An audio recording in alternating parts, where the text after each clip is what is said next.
시간을 또 허락해 주신 하나님 아버지, 생명의 시간 되게 하시고 영적인 시간 되게 하시고 성령의 시간 되게 해주셔서 또 하나님 아버지 말씀에도 비밀을 깨닫는 귀한 시간 되도록 도와주시옵소서. 우리 말씀을 전하시는 우리 박 목사님에게 아버지 영권이 있게 하여 주시옵시고 하나님 입술에 능력 주시옵소서. 감사하며 예수님의 이름으로 기도합니다. 아멘. 맞습니다. 지난 시간에 성경은 하나님의 말씀이다 라는 주제로 우리가 공부를 했습니다. 오늘도 똑같은 주제이긴 한데요, 좀 제목을 달리 하자면 성경은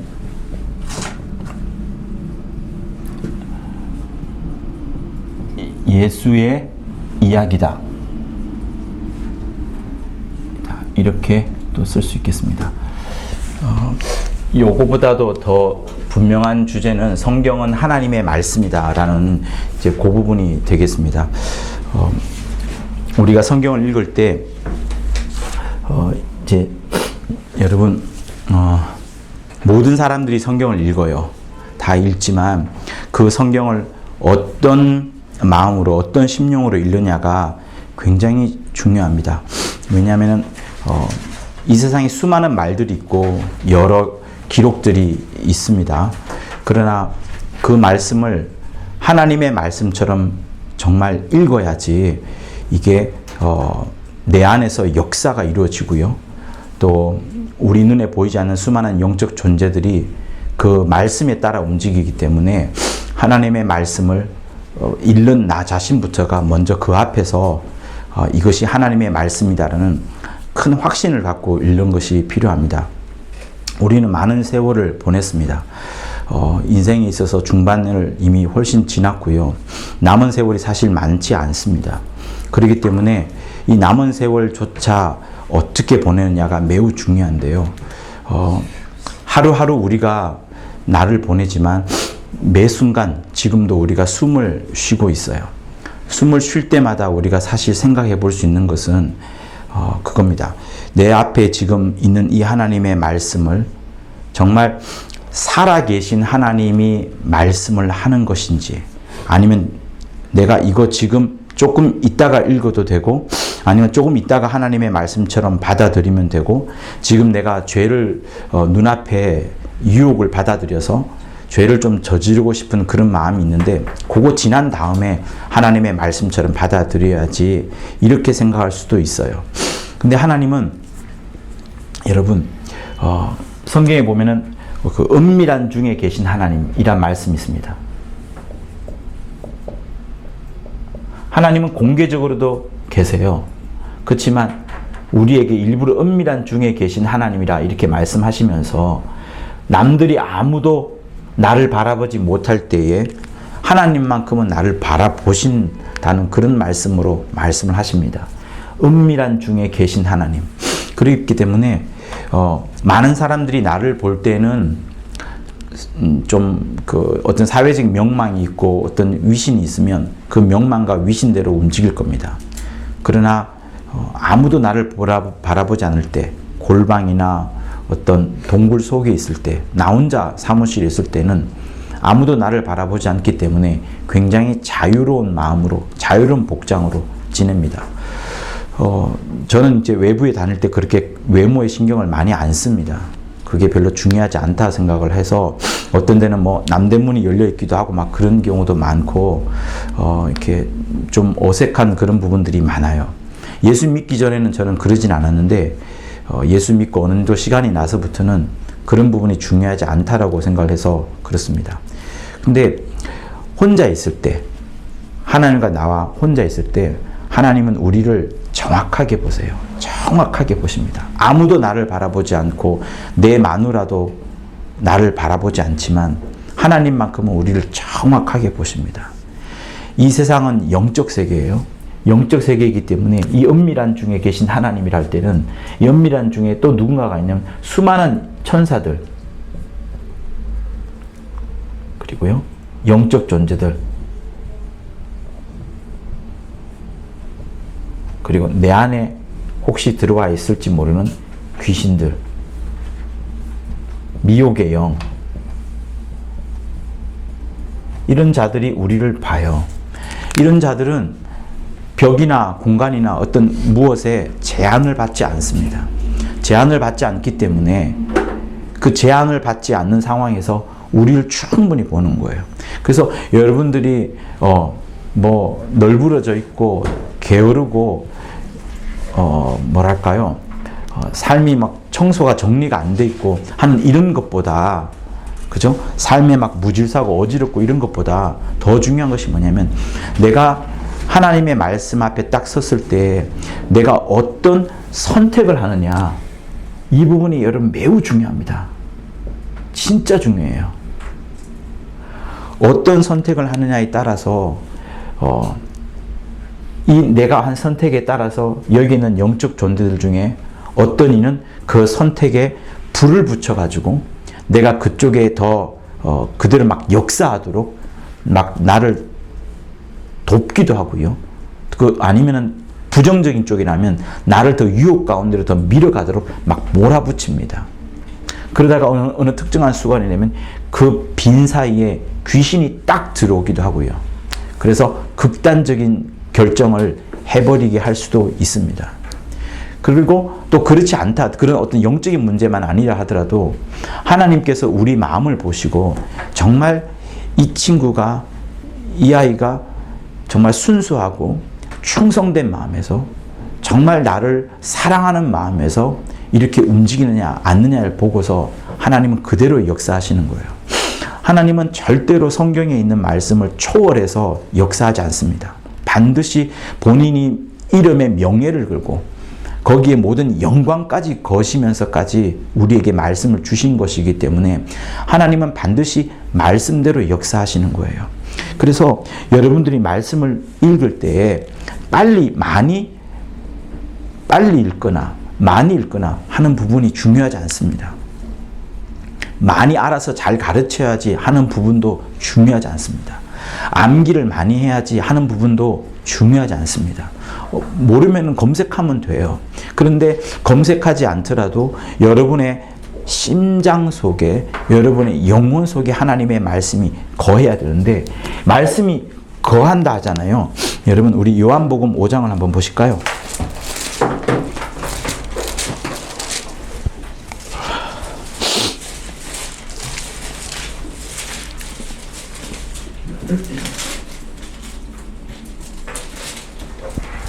자, 5장이 아니고 15장일 것 같습니다. 네, 네, 맞아요. 15장. 15장 7절.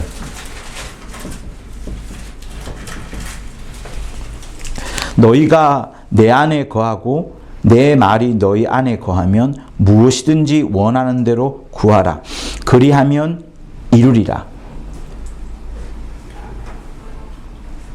그리고 16절 후반부에 가면 너희 과실이 항상 있게 하여 내 이름으로 아버지께 무엇을 구하든지 다 받게 하려 함이라 하면서 우리가 예수 안에 거해야 된다는 거, 그렇죠? 하나님께서 기도의 응답을 이루어 주시는데 그 하나의 근거된 말씀으로 하시는 말씀이, 너희가 내 안에, 예수 안에 거하고 예수님의 말씀이, 예수의 말씀이 우리 안에 거하고, 그러면 그때 무엇인지 원하는 대로 구하라. 그리하면 이루리라. 이렇게 말씀하시면서 우리가 하나님의 말씀에 거하고 하나님의 말씀 또한 우리 속에 거할 때 그때 무엇이든지 구하면은 예수께서 다 이루어 주신다. 이렇게 말씀합니다. 그럼 결국 우리에게 주시는 하나님의 응답은, 그 선결되는 조건이 하나님의 말씀이라는 것이 이 15장 7절에 나오는 거예요. 그래서 너희가 내 안에 거하라. 그리고 나의 말씀, 예수의 말씀이 너희 속에 거하라 하면서 이중적으로 계속 하나님의 말씀 속에 거하도록 쌍방적으로 이야기를 하고 있어요. 그리고 이 말씀이 또한 요한복음 8장에도 나오거든요. 요한복음 8장에는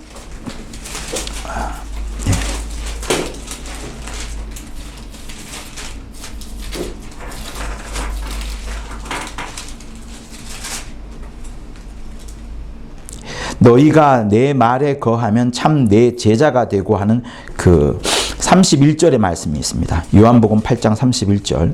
너희가 내 말에 거하면 참 내 제자가 되고 하면서 말씀 안에 거하는 것에 대해서 계속 이야기를 합니다. 그러니 하나님은 우리에게 당신을 나타내실 때에 우리에게 하나님을 더 알게 하시는 다른 어떤 방법으로 제일 먼저 주신 것이 말씀을 주셨어요. 예수께서는 2000년 전에 이 땅에 오셔서 가시면서 우리에게 두 가지를 말씀하셨습니다. 과거에 하나님께서 계속 하시던 말씀, 예수께서 오리라 하는 그 말씀이 예수께서 정작 딱 오시면서 하나님께서 이렇게 말씀을 이루셨구나 라는 부분을 확인을 해 주셨고요. 그리고 예수께서 가시면서 장차 또 이루어질 말씀에 대해서 또 약속을 해 주면서 장차 또 오시면서 이루어지는 말씀을 또 약속을 주셨습니다. 그러니까 예수님이 만약에 오시지 않았다 그러면 이 성경 전체는 확인이 되지는 않았지만 계속해서 하나님이 우리에게 당신을 나타내시는 것으로 계속 말씀을 하시는 거예요. 그래서 우리의 신앙생활은 말씀을 통해서 하나님을 알아가는 겁니다. 다른 그 무엇이 아니에요. 우리가 저 하늘에 가서 만날 분은 하나님의 아들, 하나님이 되신 하나님의 아들 예수를 만나는 거거든요. 근데 그분을 만나야 되는데 이 땅에서 우리가 추구하는 대부분의 것들이 좋게 포장을 하자면 기도 응답, 내가 기도해서 나의 소원을 하나님으로부터 받기를 원해 하는 그런 부분에 그쳐 있다면 우리는 많은 부분에 있어서 사실 10%도 되지 않는 부분에 대해서 하나님을 체험하는 것밖에 되지 않습니다. 우리는 내가 기도의 응답을 받지 못하더라도 하나님을 알고 하나님을 만나고 저 하늘에 갔을 때 내가 정말로 그리워했던 분이 이분이 맞아. 이 땅에 있으면서 하나님의 속성과 하나님의 성품과 하나님의 그 풍성한 사랑을 충분히 누렸어야지 저 하늘에 갔을 때 그렇게 감격이 되는 것이지, 이 땅에서 간절히 구해서 내가 원하는 것만 얻고 저 하늘에 갔을 때는 그 원하는 게 안 따라온다 그러면, 여러분, 그러니까 내가 병 고친 것이 저 하늘에 따라오겠냐는 거예요.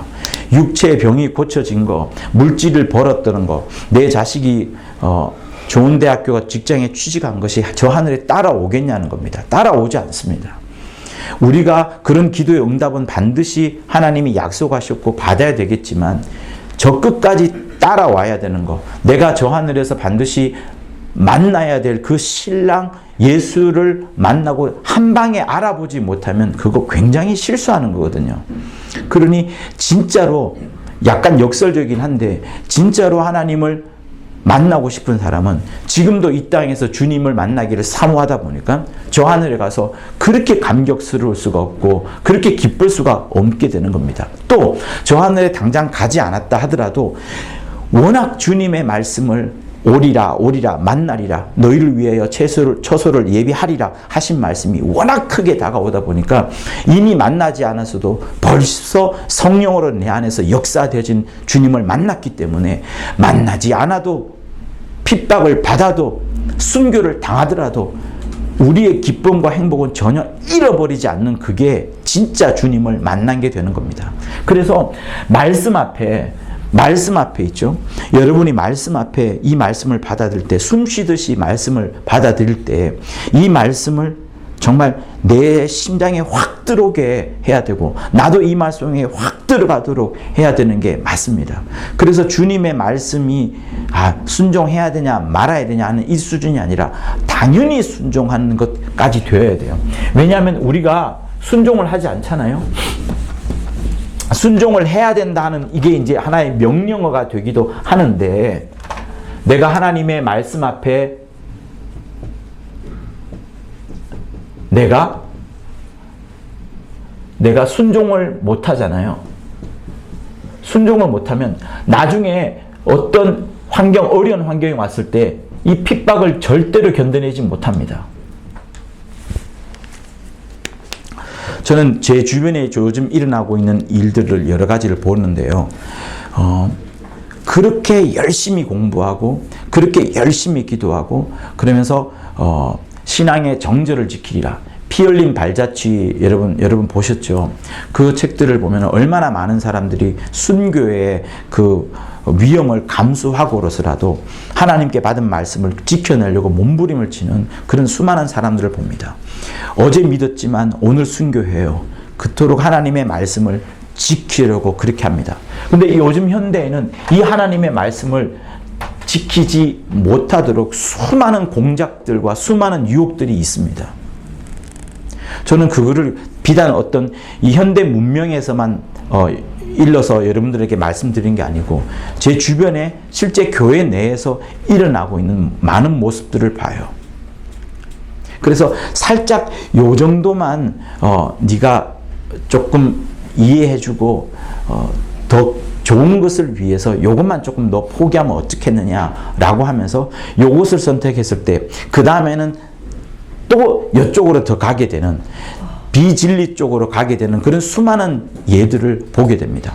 그리고 내가 이렇게 고집스럽게 지키지 않다 보니까 수많은 사람도 고집스럽게 지키지 않게 되고 그러다 보니 전체가 다 진리가 아는 쪽으로 흘러가는 것을 보게 되고 있어요. 그러면서 어떻게 보면 내가 그때 처음 초기에 좀 많이 혼나고 가족들의 어떤 생계가 좀 어려워진다는 이런 위험 속에 빠지다 하더라도 처음 첫 발자국을 하나님의 말씀 앞에 신앙의 정절을 지켜내듯이 딱 지켜냈을 때 그 다음부터 더 확실하게 지켜내는 것을 우리는 보게 됩니다. 이 예를 제가 영상을 통해서 말씀드리기가 조금 그런데요. 여러분 한 가지 아주 사소한 말씀에 여러분들이 포기를 하게 되면 그 다음부터 계속 포기를 하게 됩니다. 그리고 좋은 게 좋다는 그런 표현들도 있고요. 사람들을 유혹할 때, 사람들을 미혹할 때 가족들을 생각해야지 라고 하면서 그런 많은 방해를 받습니다. 실제로 성경에 내 자식과 부모를 버리라 이런 말씀이 있지 않습니까? 그러면 100배, 1000배 이런 말씀이 나오는데 이거 정말 버리기 어려워요. 자식은 거의 하나님이 우리에게 주시면서 하나님을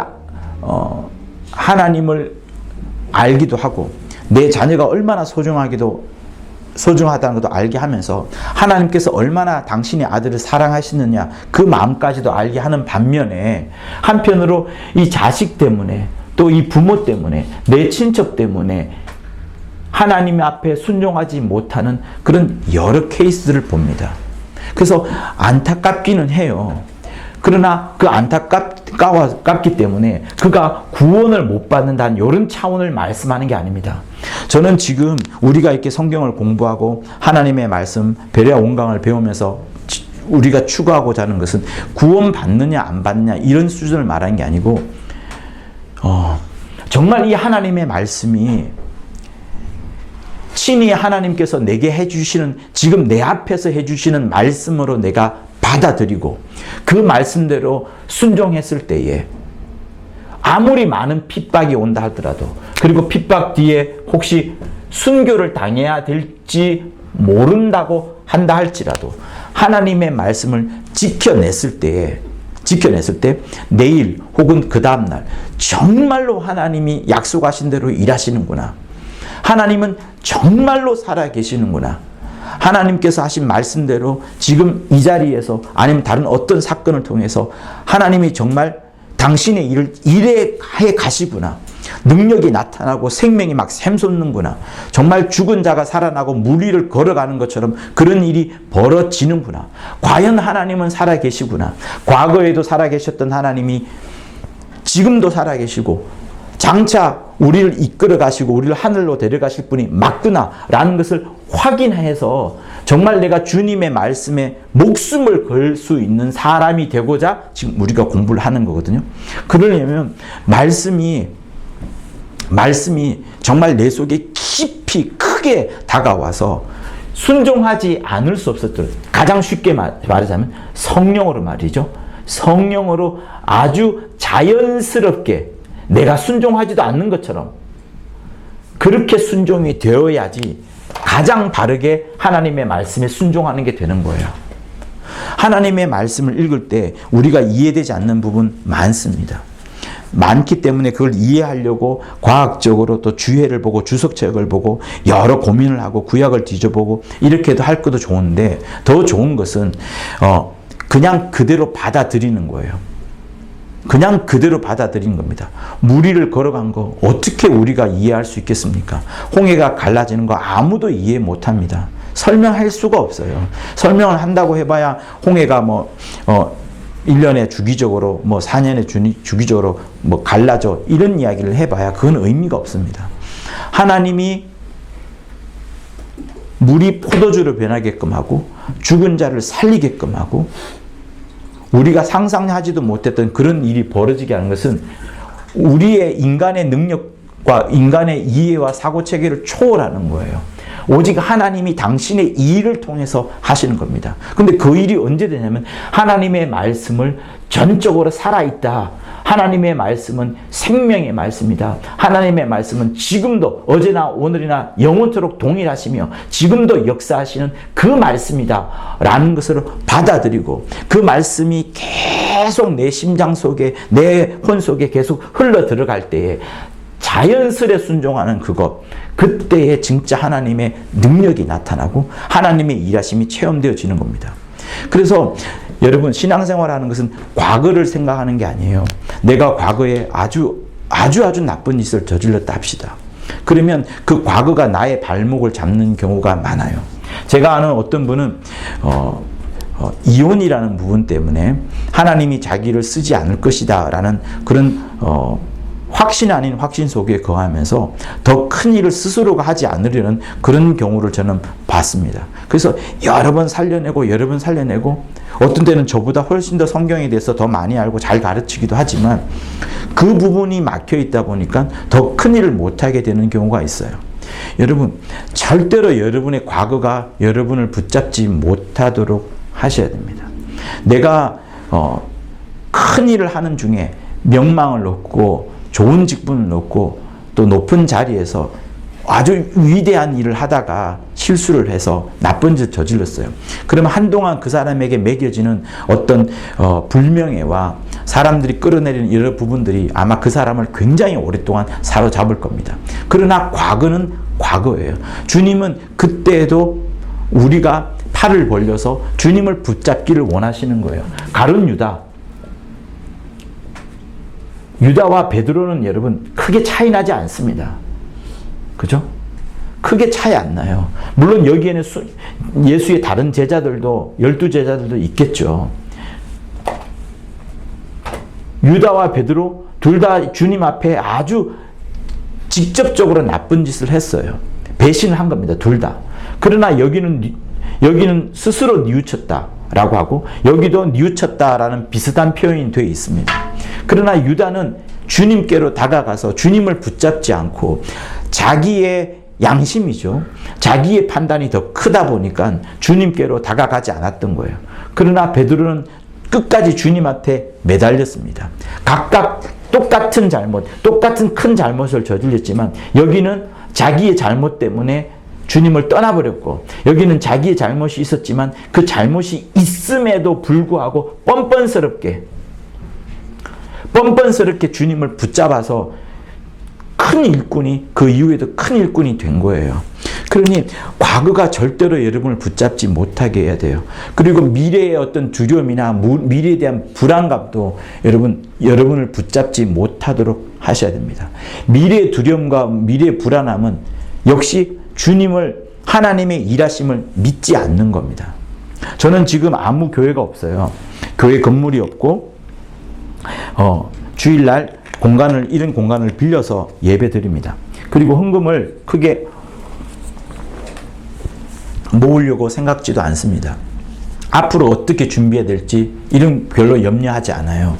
왜냐하면 그거 염려해봐야 내가 내 뜻대로 되지 않냐고 하나님이 마음대로 역사하신다는 걸 알고 차라리 그렇게 염려하고 불안해할 바에 미래까지도 하나님께 맡겨버리면서 미래조차 내 것이 아니오니 하나님이 마음껏 알아서 역사하세요. 이렇게 하면 마음이 가벼워지거든요.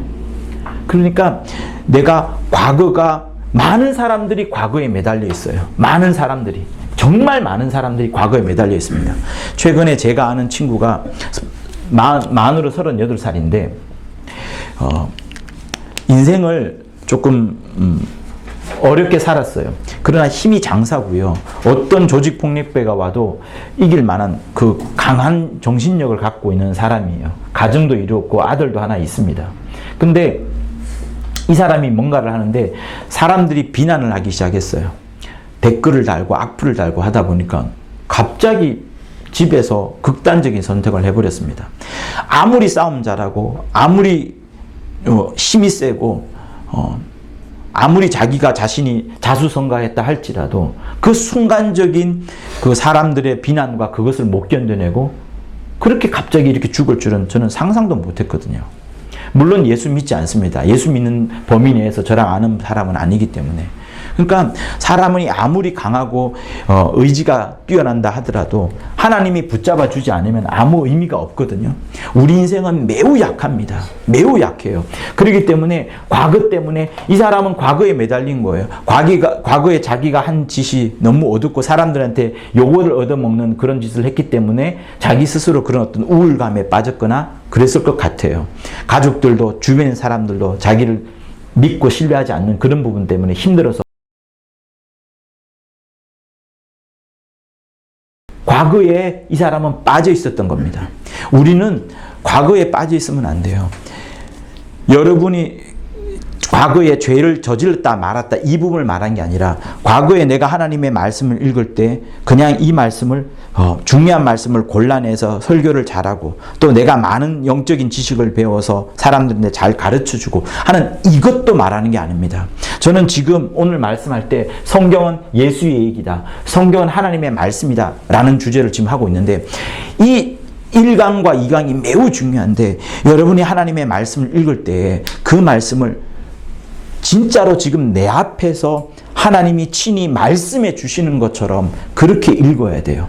과거와 다르게 오늘부터라도 많이 읽지 않아도 그렇게 읽어야 됩니다. 그래서 이 말씀을 읽을 때는 정말 속도나 분량이 중요한 게 아니라 지금 하나님이 내게 해주시는 말씀이라 생각하고 그대로 받아들이도록 해야 돼요.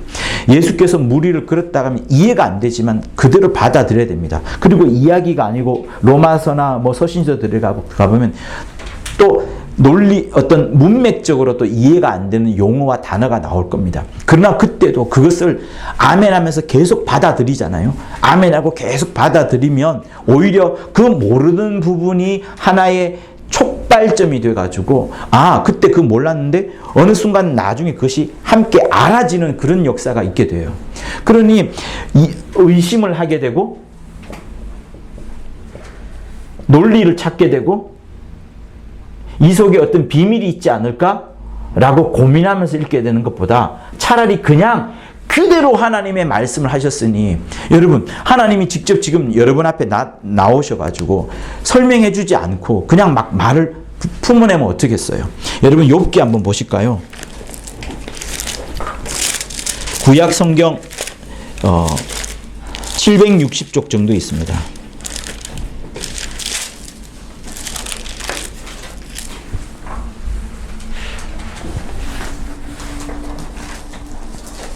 (760쪽에) 있는데요. 욥기가 1장부터 시작을 해요. 1장은 스토리가 좀 재밌어요. 왜냐하면은 사단이 욥을 시험하는 장면이 나오고 마침내 욥이 자녀와 재산을 다 잃어버리는 장면이 나옵니다. 그리고 2장 1절에 다시 한번 사단이 욥을 시험하게 되면서 마지막으로 완전히 저주받는 그런 지경에 빠지는 게 욥기 1장과 2장 앞부분이에요. 그러나 3장부터는 어떤 말이냐 그러면 친구들이 와서 욥에게 어떤 위로의 말을 전하기도 하고 약간 성토하는 말을 하기도 하고 비난하는 말을 하기도 하고 서로 막 친구들이 주고받는 이해가 계속 나옵니다. 그러면서 도무지 이해가 안 돼 이런 말을 쭉 가다가 계속 가요. 계속 가다가 쓸데없는 이야기를 할 수 있는 내용들이 계속 나옵니다. 읽어도 무슨 내용인지 모르겠고 무슨 말인지 모르겠는 그런 내용들이 이제 나와요. 그러다가 마침내 40장 1장부터 40장까지 하나님의 말씀이 아예 없어요. 거의 없다라고 해도 괜찮습니다. 그러니 욥기에 있는 2장부터 어떤 40장 전까지의 말은 성경에 있는 말씀이긴 하지만 하나님의 말씀이 거의 아니라고 봐도 상관없어요. 사실은 친구들이 욥한테 하는 말이거든요. 친구들이 욥에게 하는 말씀, 사람이 사람에게 하는 말이기 때문에 큰 의미가 없습니다. 그러나 그렇다 할지라도 마지막에 뒤에 가서 40장에 보면 여호와께서 욥에게 말씀하시되 하면서 이때부터 하나님이 친히 하시는 말씀이 있어요. 그러면서 질문을 하죠. 네가 이거 생각해 본 적 있느냐? 하면서 여러 가지 질문을 합니다. 쭉쭉쭉 보면은 15절 같은 데 보면은 이제 소같이 풀을 먹는 하마를 볼지어다. 내가 너를 지은 것 같이 그것도 지었느니라 하면서 풀을 먹는 하마, 엄청나게 큰 하마인데 그 힘은 허리에 있고 그의 세력은 배에 힘줄에 있고 하면서 우리가 생각하는 어떤 그런 하마가 아니라 마치 공룡과 같은 그런 의미로 느껴지는 그런 존재에 대해서 이야기합니다. 그리고 41장부터는 더 질문이 나와요. 계속 하나님이 욥을 막 몰아붙이는 질문을 하죠. 낚시로 악어를 낚을 수 있겠느냐? 노끈으로 그의 혀를 맬 수 있겠느냐? 12절 내가 악어의 지체와 큰 힘과 훌륭한 구조에 대하여 잠잠치 아니하리라. 누가 그 가죽을 벗기겠으며 그 아가미 사이로 들어갔겠는고. 여러 질문을 계속 하냅니다. 도무지 우리가 알지 못하는 그런 질문들을 욥한테 계속 하나님이 던지세요. 그러다가 마침내 욥이 회개하는 게 마지막 장 42장에 나옵니다. 욥이 여호와께 대답하여 가로되 주께서는 무소불능하시오며 무슨 경영이든지 못 이루실 것이 없는 줄 아오니. 모든 게 주님은 다 가능하시다는 거죠. 무소부지하시고 불가능한 게 없이고 모든 경영을 다 이루실 것이다. 그렇게 욥이 이제 이야기를 합니다. 그러면서 3절 무지한 말로 이치를 가리우는 자가 누구니까? 무식한 말로 하나님의 계획을 흐리게 하는 자가 누구겠습니까? 내가 스스로 깨달을 수 없는 일을 내가 말하였고 스스로 알 수 없고 헤아리기 어려운 일을 말하였나이다 라고 하면서 욥이 그동안에 자기가 했던 말이 무의미하다 라고 이렇게 말을 합니다. 그렇게 하다가 이제 4절 내가 말하겠사오니 주여 들으시고 내가 주께 묻겠사오니 주여 내게 알게 하옵소서라고 하면서 순종하는 태도로 이제 듣겠습니다. 다른 말 하지 않겠습니다. 하나님의 말씀대로 내가 그대로 부복하겠습니다. 이렇게 합니다. 그러면서 6절에 내가 스스로 한하고 티끌과 재 가운데 회개하나이다 하면서 자기의 회개에 대한 이야기가 나오고요. 그리고 나서부터 이제 결론이 나오죠. 결론이 어떻게 나오냐면 아주 좋게 이제 뻗어나가서 하나님께서 욥에게 복을 주시고 그다음에 자녀들도 엄청 2배로 이제 일어나게끔 하고 재산도 이제 일어나게끔 하고 이제 그렇게 일어나가는 장면이 욥기에 나오는 거예요. 그러니 욥기의 전체적인 설명은 하나님에 대해서 알지 못하던 욥과 그의 친구들, 욥이 분명히 성경은 말하기를 욥이 아주 괜찮은 사람이라 말해요. 하나님 앞에 정직하고 이만한 사람이 없다라고 말할 정도로 칭찬받는 사람이었습니다. 그런데 본인은 아무리 잘못한 게 없는데 사단 혹은 마귀, 욥기 앞장에 나오는 것처럼 그들에 의해서 욥이 이제 고난을 당하게 되는, 그러니까 내가 왜 고난을 당해야 되지? 내가 왜 이런 경우를 당해야 되지? 나는 하나님 앞에 조금도 티끌도 잘못한 게 없는 것 같은데 라는 그런 마음으로 욥은 충만해서 있는 겁니다. 근데 친구들이 와서 너가 분명히 뭔가 잘못한 게 있을 거야. 잘못한 게 있을 거야. 계속 이렇게 엉뚱한 말을 해야 되죠. 하나님이 나중에 나타나셔서 왜 내가 너에게 징벌을 내렸는지, 왜 너의 가정에 자녀들이 다 죽고 재산 다 망쳐고 부도나게 하는 그런 일을 했는지에 대해서 하나님은 설명하지 않습니다. 설명하지 않아요.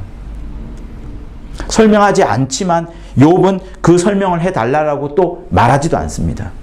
욥이 40장과 41장에 계속된 질문을 받으면서 다 필요 없구나. 다 필요 없구나. 내가 하나님 앞에 어떤 이해를 받아야 되구나. 하나님이 우리를 이해시켜 줘야 되구나. 하나님께서 내게 어떤 설명을 해 줘야 되구나 하는 이런 존재로서 하나님의 존재성을 나타내는 게 아니에요. 어떤 우리가 생각지 못했던 수많은 자연에 일어났던 수많은 일들에 대해서 하나님이 이해시켜 줘야 되지. 과학적으로 그걸 설명해 줘야 되지. 그렇게 이해시켜 주고 설명해 주신 분이 하나님, 이게 아니라 하나님은요, 자기 마음대로 하시는 거예요. 자기 마음대로 하시는 겁니다. 우리에게 설명도 안 해줘요. 설명해 줄 필요도 없고, 설명을 해주자면 우리가 모를 수도 있어요. 수많은 과학자들이 왜 지금까지 하나님을 과학적으로 발견하지 못했나요? 인간의 능력으로는 되지 않습니다. 하나님을 찾아내는 것이. 사람이 아무리 노력하고 아무리 올라간다 하더라도 하늘에는 못 다다라요. 하나님이 친히 내려오지 않는 이상은 안 되는 거예요. 하늘에서 동아줄이 내려와야 우리가 그 줄을 붙잡고 올라가는 것이지, 내가 아무리 쌓아서 저 하늘에 갈 수가 없는 것입니다. 하나님이 우리한테 그래서 말씀해 주시는 것은, 하나님은 우리에게 이해와 설명을 해 주신 게 아니고, 이거를 이제 하나의 신학적으로 말하자면 계시라 그러죠. 하나님이 알려주고, 하나님이 보여주고, 하나님이 떠다 먹여주고, 하나님이 다 가르쳐주고, 하나님이 다 이렇게 말씀해 주셔야만 우리가 겨우 이해하고 겨우 설명할 정도밖에 되지 않는 것이 하나님의 그 일하심인 거예요. 그러니 우리가 이 많은 것들 앞에 여러 말할 필요가 사실 없어요. 그냥 하나님의 말씀을 그대로 받아들이는 거. 지금 현재 일어나는 사건들과 일들에 대해서 도무지 설명이 안 되고 이해가 안 된다 할지라도, 여러분 그대로 하나님을 믿고 순종해 나아갔을 때 반드시 하나님이 일할 것이라는 그 확신이 있어야 되는 거예요. 그래서 하나님의 말씀대로 살다 보면 여러분 반드시 무엇이 오냐면 요게 옵니다. 핍박이 오게 돼 있어요. 반드시 오게 돼 있습니다. 지난 시간에도 여러분들에게 말씀했다시피 주님은 본성 스스로가 하늘로부터 온 분이세요. 아버지 품속에서 하늘에 들어오셔서 이 땅에 오신 분이십니다. 우리와 존재적으로 완전히 틀리신 분이세요. 그러니 빛이 어둠에 왔기 때문에 어둠이 깜짝 놀라서 어둠이 도망갈 수밖에 없고, 죽음이 생명 앞에서 싸그라지고 없어질 수밖에 없는 그것처럼, 우리가 하나님의 말씀대로 육체를 가진 우리지만 우리 영속에 하나님의 말씀을 우리 영에 받아들이고 이 말씀대로 순종하며 살도록 하려고 하면 반드시 요 핍박이 오게 돼 있어요. 반드시 오게 돼 있습니다. 반드시 오게 돼 있습니다. 근데 많은 사람들이 예수 믿으면서 좀 행동을 잘하고 멋지게 해서 빛과 소금처럼 말이에요. 빛과 소금처럼 반드시 나타나야 돼요. 그러나 빛과 소금처럼 좋은 영향력을 끼쳐서 하나님의 어떤 살아계심을 드러내려고 하는 부분이 나쁜 것은 아닙니다. 그렇게도 해야 돼요. 그러나 빛과 소금처럼 나타난다 하더라도 이 빛과 소금이 하나님으로 인해서 연유된 것이라고 말하면 세상은 또다시 핍박을 하게 되어 있습니다. 또다시. 그래서 하나님의 말씀을 여러분 정말 살아있는 말씀처럼, 그 말씀에 권위를 두고 생생히 내게 들려오는 말씀처럼 들어야 돼요. 과거에 내가 이 말씀을 그냥 건너면서 들었다 하더라도 이해되지 않는 부분, 좀 논리적으로 맞지 않는 부분이 있다면 그 부분을 표시를 해놓고 그냥 지나가십시오. 그냥 지나가란 말은 그 말씀을 의심하란 말이 아니라 그대로 순종하면서 받아들일 때 나중에 그것이 조합이 되어서 여러분에게 더 큰 설명으로 다가오는 거예요. 왜 그런 거 있지 않습니까? 남편이 어떤 말을 했고 교수가 어떤 말을 했는데 도무지 그게 이해가 안 돼. 근데 그것을 물음표 마크에다가 계속 있다 보니까 나중에 그게 다른 말씀과 함께 연계가 되면서 쭉 이해가 되는, 그래서 더 풍성한 이해가 되는 그런 경우가 많습니다. 그래서 하나님의 말씀을 이거는 맞지 않아라고 빼버리고 저거는 맞아 해서 막 취합해버리고 이것만 갖고 이야기한다 그러면 우리는 많은 부족함에 이르게 되는 거예요. 그래서 그런 부분을 선택적으로 취사 선택해서 받아들이는 것을 수로관념이라고 제가 지난 시간에, 그리고 우리가 공부하고 있는 책에도 이제 나오게 됩니다.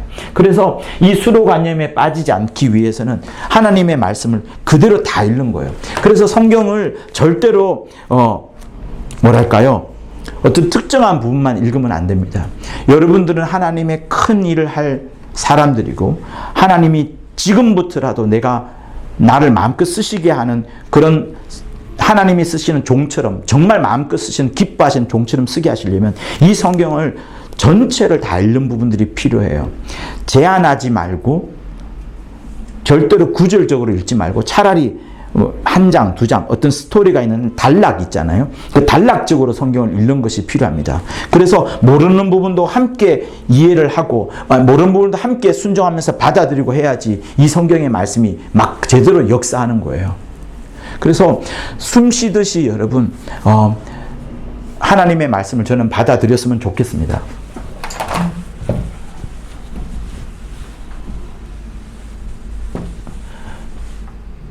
자, 제가 설명을 좀 더 드리기 위해서 이런 이야기를 좀 안 할 수가 없을 것 같네요. 우리가 이제 구원론에 관해서 공부를 하지 않습니까? 나중에. 구원에 이제 하나님의 절대 주권으로 하나님의 일방적인 하나님의 은혜로 구원을 받는다라는 부분이 이제 강한 칼비니즘이 됩니다. 그리고 여기다가 인간의 약간 수고와 공로가 필요하다. 인간도 뭔가를 노력을 해야 된다 하는 그런 부분을 더하기도 합니다. 이런 부분을 이제 알마니안주의라고 해요. 근데 어떻게 보면 이 말이 맞는 것 같기도 하다는 생각을 살짝 할 수도 있어요. 왜? 하나님이 우리를 사랑해 주시고 우리에게 은혜를 베풀어 주셨으면 그것을 내가 믿음으로 받아들여서 하나님이 주시는 그 은혜대로 내가 움직이고 노력하고 수고해야 된다. 이런 부분을 생각할 수 있어요.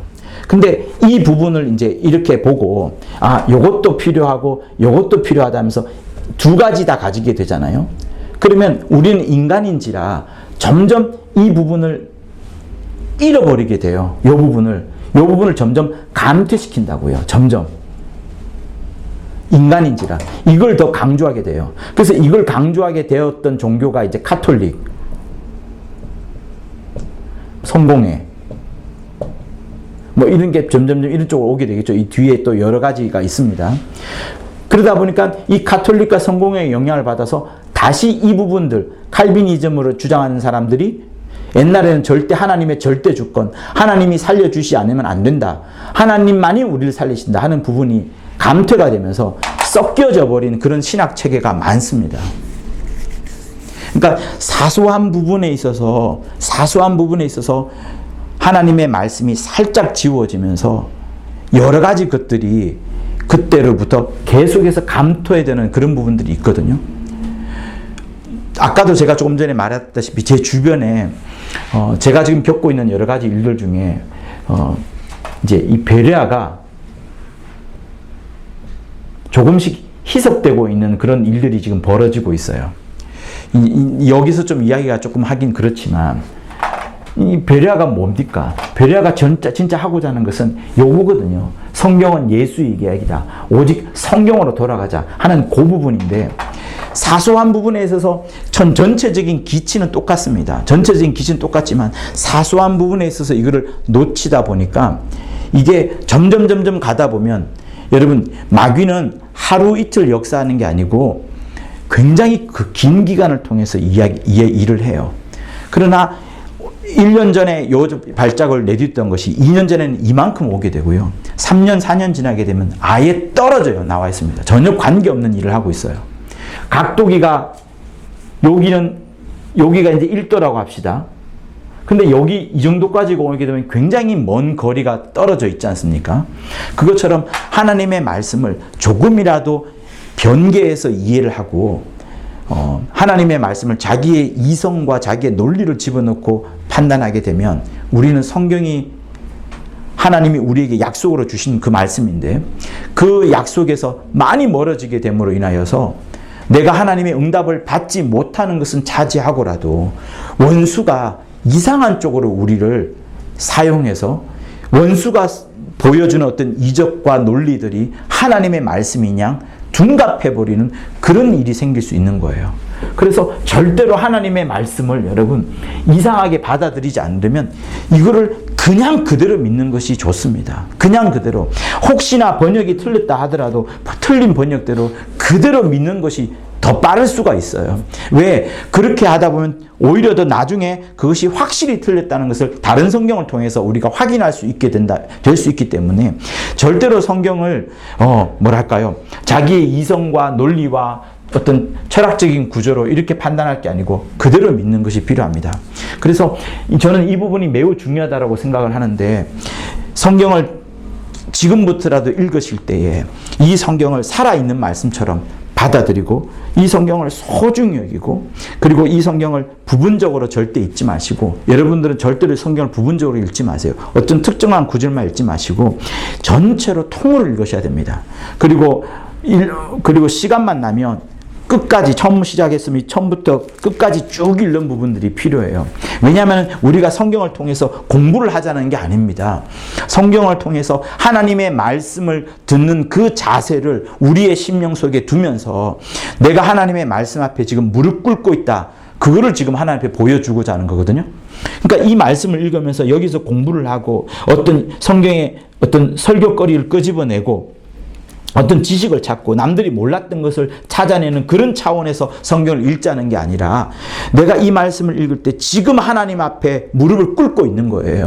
하나님 앞에 지금은 무릎을 꿇고 있으면서 하나님의 말씀을 듣고 하나님의 말씀에 순종해야지 하는 그 마음으로 읽는 겁니다. 여기서 어떤 어려운 부분이 있고 내가 순종하지 못하는 부분들이 있다고 한다면 그 부분을 생각해 봐야 돼요. 야, 여기 만약에 11조에 대한 부분이 나와. 내가 지금 이거 11조를 옛날에는 했다가 요즘은 하지 않고 있는데 이거 정말 걱정된다. 그 걱정이 그 사람의 기도 제목인 거예요. 그러면서 이 부분에 순종할 것이냐 말 것이냐에 대한 깊은 기도와 몸부림과 그렇게 있다가 마침내는 순종했을 때 그 사람은 이기게 되는 거예요.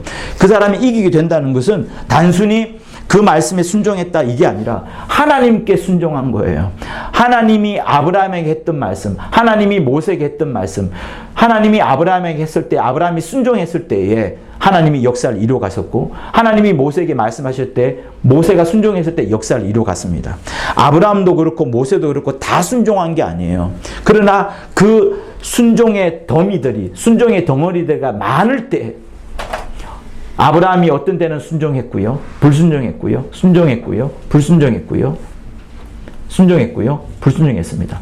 이렇게 왔다 갔다 했어요. 그러나 하나님은 이 라인을, 순종하는 라인을 통해서 역사하시는 거예요. 이런 게 있어요. 불순종한 것들은 다 죄가 되겠죠. 그렇지만 하나님은 이 라인을 통해서는 도무지 절대로 일을 못 하시는 거예요. 순종할 때까지 기다렸다가 많은 시간을 기다리겠지만 순종했을 때 다시 이렇게 움직이고, 그래서 이렇게 많은 순종을 했던 자가 아브라함이고 모세고 이렇게 되는 것이고, 또 어떤 사람은 단 한순간만 징검다리처럼 순종했던 그런 자들이겠죠. 그러나 예수께서는 아예 전적으로 처음부터 끝까지 다 순종을 했던 거예요.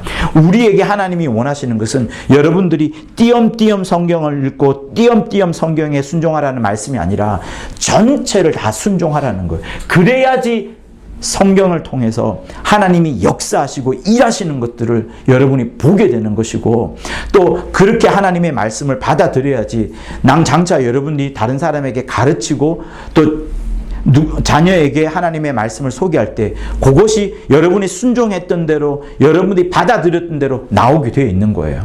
그게 아니라 그냥 지식으로 받아들이고 그냥 가르치기 위해서만 여러분이 받아들이고 하면 영감은 정지되어 버립니다. 하나님의 말씀은 역사되지 않는 거예요.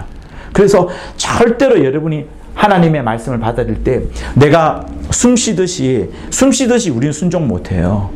그렇지만 숨 쉬는 것을 조금 늦추는 거예요. 다시 말하면은 이 성경의 한 절을 읽을 때 한숨 쉬듯이 우리가 만내 이런다 한다면, 예를 들면 로마서 14장 7절의 구절이 도무지 이해가 안 돼 라고 하면 그 이해가 안 되는 부분에서 어쨌든 이 말씀에 순종하기 위하여서 기도하고, 내가 이 말씀에 순종하기 원하나이다, 이따가 못한다 할지라도 지금 말을 하고 읽고 지금 이 성경 앞에 있을 때만큼은 순종하리라는 그 마음을 가져야지 나중에라도 이기게 되는 거예요. 근데 많은 사람들이 이 성경의 말씀을 공부로 여기고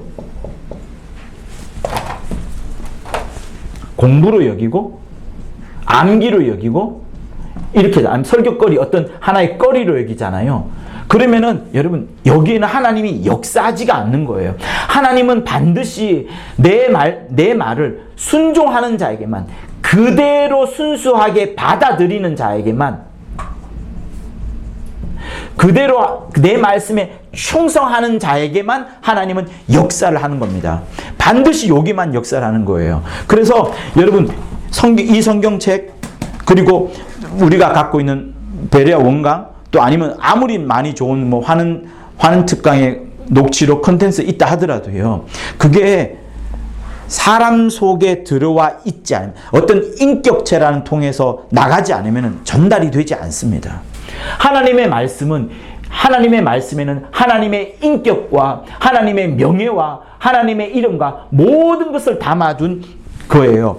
그래서 이 성경책이 생명이 있는 책은 지금 이렇게 살아있는 그건 아니지만, 진짜 이게 기록된 말씀이지만 이 말씀이 살아있는 것처럼, 진짜 지금 내 앞에서 친히 말씀해 주는 말씀처럼 그대로 받아들여야지 역사하는 거예요.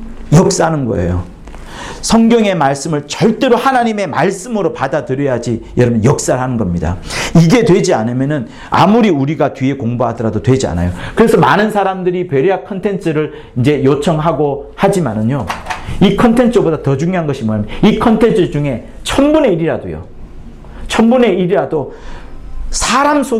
그 사람 속에 들어와 있을 때 그게 진짜로 빛나는 겁니다. 그러지 않으면 아무리 좋은 컨텐츠가 있더라도 발전하지 않아요. 그리고 이 컨텐츠보다 더 좋은 것은 사실 성경에 있는 말씀이에요. 성경에 있는 말씀이, 성경에 있는 얼마나 많은 저자들이 있습니까? 아모스가 있고, 욥이 있고, 모세가 있고, 바울이 있고, 누가가 있고, 요한이 있고, 각각 다 하나님을 만나서 하나님께 받은 말씀, 본인들이 쓰지 않을 수 없을 만큼 그 말씀을 본인들이 기록한 거거든요. 나는 이렇게 하나님을 만났노라 하고서 자신 있게 내놓은 책들을 수많은 믿음의 선진들이 고르고 골라가지고 지금 딱 우리에게 준 것. 그러니까 하나님은 이것만 주셔도 충분하다 할 정도로, 이것만 줘도 너희들이 하나님을 발견하기는 충분하다 할 정도로 자신 있게 주신 분이 이 성경책이에요. 그래서 요한복음 20장에서 그러지 않습니까? 20장 31절에서 오직 이것을 기록하는 것은 너희로 예수께서 하나님의 아들 그리스도이심을 믿게 하려 함이라. 그러니까 이 책만으로도 충분히 예수가 하나님의 아들 그리스도라는 것을 믿을 수 있게 하나님은 자신 있게 내놓았다는 거예요. 그리고 너희로 믿고 그 이름을 힘입어 생명을 얻게 하려 함이라. 우리가 믿고서 이름 때문에, 그 예수 이름 때문에 힘을 얻고 생명을 얻기에 정말 충분하다, 이렇게 말씀하고 있는 겁니다. 그러니까 더 이상 뭐가 있겠어요? 더 이상 더 필요 없어요. 그리고 요한복음 마지막 절은 이렇게까지 기록합니다. 예수의 행하신 일이 이외에도 많으나 만일 낱낱이 기록된다면 이 세상이라도 이 기록된 책을 두기에 부족할 줄 아느라. 여러분, 이 세상이 얼마나 넓어요. 얼마나 큽니까? 그러나 그토록 크지만은 예수의 행하신 일을 다 기록한다면 책을 두기에 부족하다 할 정도로 예수님이 이 땅에 오셔서 우리에게 보여준 놀라운 일들은 어마어마하다는 거예요. 근데 이 일이 어떻게 돼요? 이 성경을 통해서 역사되는 겁니다. 그러니 성경이 최고의 컨텐츠인데, 이 컨텐츠 속에서 많은 사람들이 성경을 갖고 있잖아요. 전 세계 최고의 베스트셀러가 뭡니까? 성경책입니다. 그러나 이 성경책을 진짜로 살아있는 하나님의 말씀대로 받아들인 자가 너무나도 적기 때문에 그 받아들이는 사람의 적은 범위만큼만 하나님은 역사하시는 거예요. 신무원 김규동 목사님이 왜 하나님의 의도라는 남들이 알지 못했던 그런 기존에 나와 있지 않은 신학의 어떤 그런 이론이라 하긴 좀 그렇지만 그분들 어떻게 알게 되었을까요? 어떻게 하나님의 의도가 나오게 되고 앞으로는 여러분들 영적 세계에 대해서도 배우게 되지만 영적 존재에 대해서 그렇게 알게 되었을까요? 여러분, 이거를 뭐 과장이 아니고 말하자면 김규동 목사님은 글로 쓰는 거 있죠. 글로 쓰시는 것은 절대로 거짓말하지 않는다. 이게 본인의 철칙이었어요.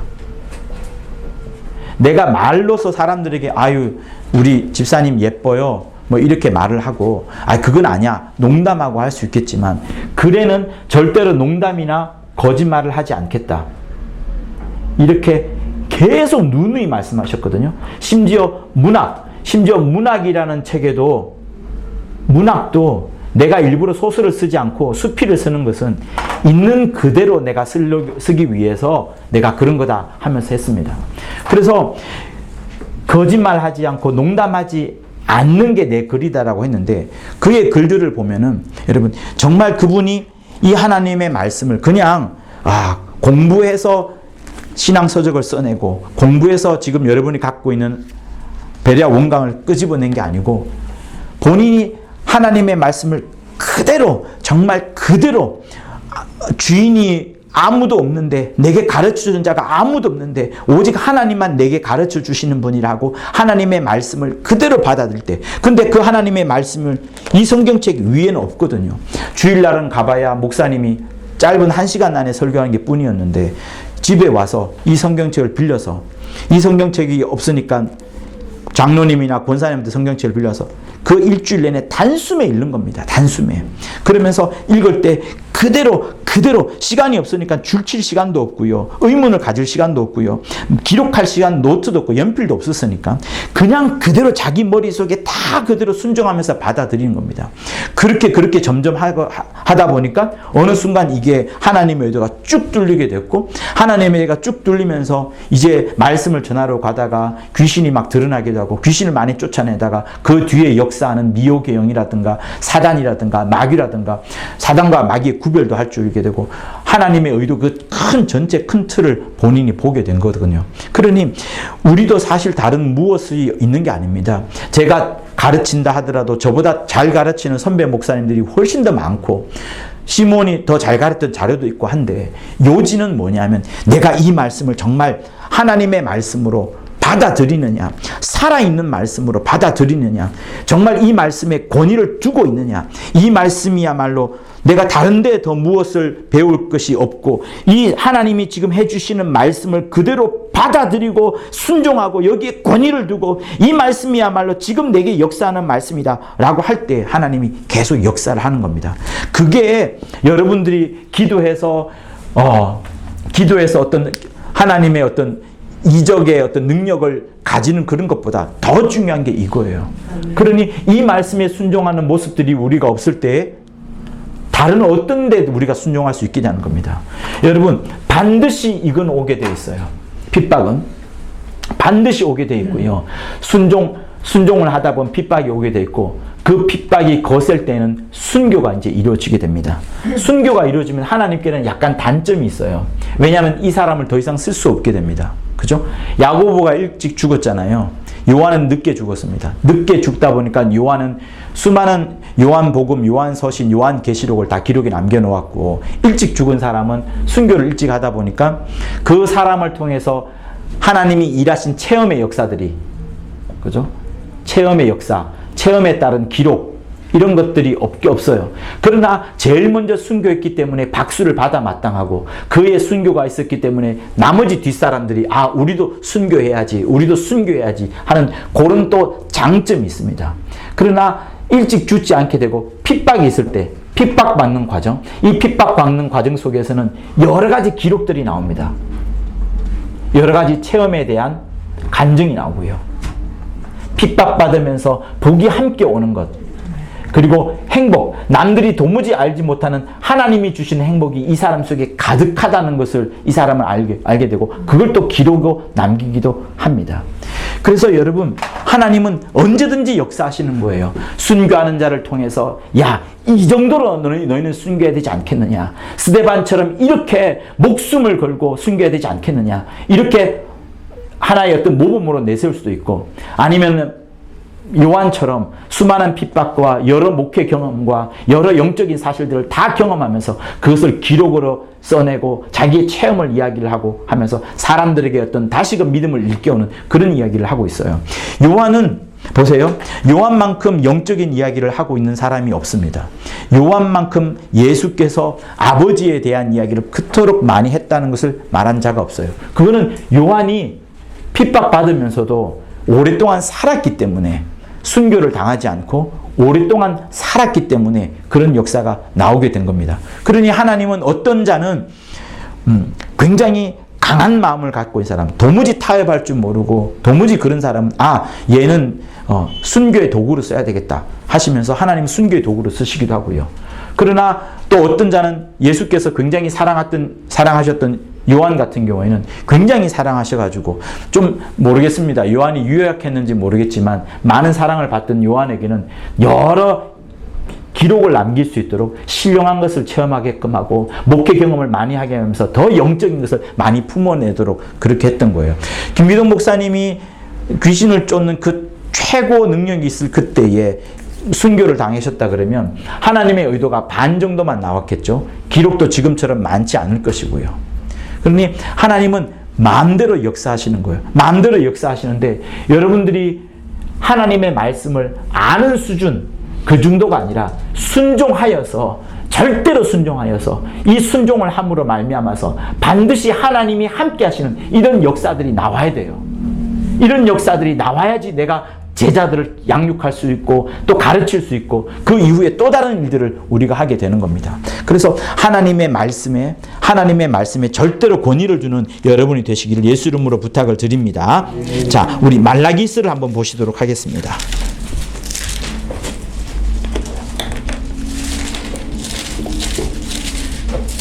1장을 볼게요. 자, 제가 읽어주는 9절에 그 이름이라는 부분 한번 보세요. 이름이라는 부분을 주목하면서 여러분 읽어주시기를 부탁을 드리는데요. 우리 6절을 읽겠습니다. 내 이름을 멸시하는 제사장들아, 나 만군의 여호와가 너희에게 이르기를 아들은 그 아비를, 종은 그 주인을 공경하나니 내가 아비일진데 나를 공경함이 어디 있느냐? 내가 주인일진데 나를 두려워함이 어디 있느냐 하나. 너희는 이러기를 우리가 어떻게 주의 이름을 멸시하였나이까 하는도다.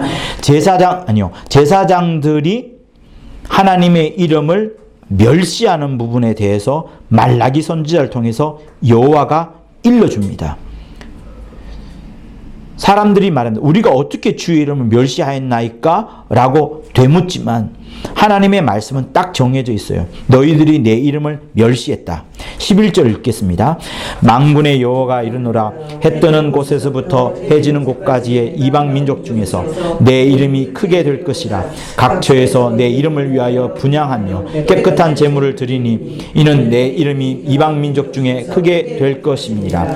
자, 11절에서는 이름이 크게 될 것을, 특별히 유대인이 아니라 이방 민족 중에서 이름이 크게 되고 막 불려지고 그 부분에 대해서 이제 이야기를 합니다. 자, 그리고 12절 그러나 너희는 말하기를 여호와의 생물은 더럽고 그 위에 있는 실과 곧 식물은 경멸이 여길 것이라 하여 내 이름을 더럽히는도다.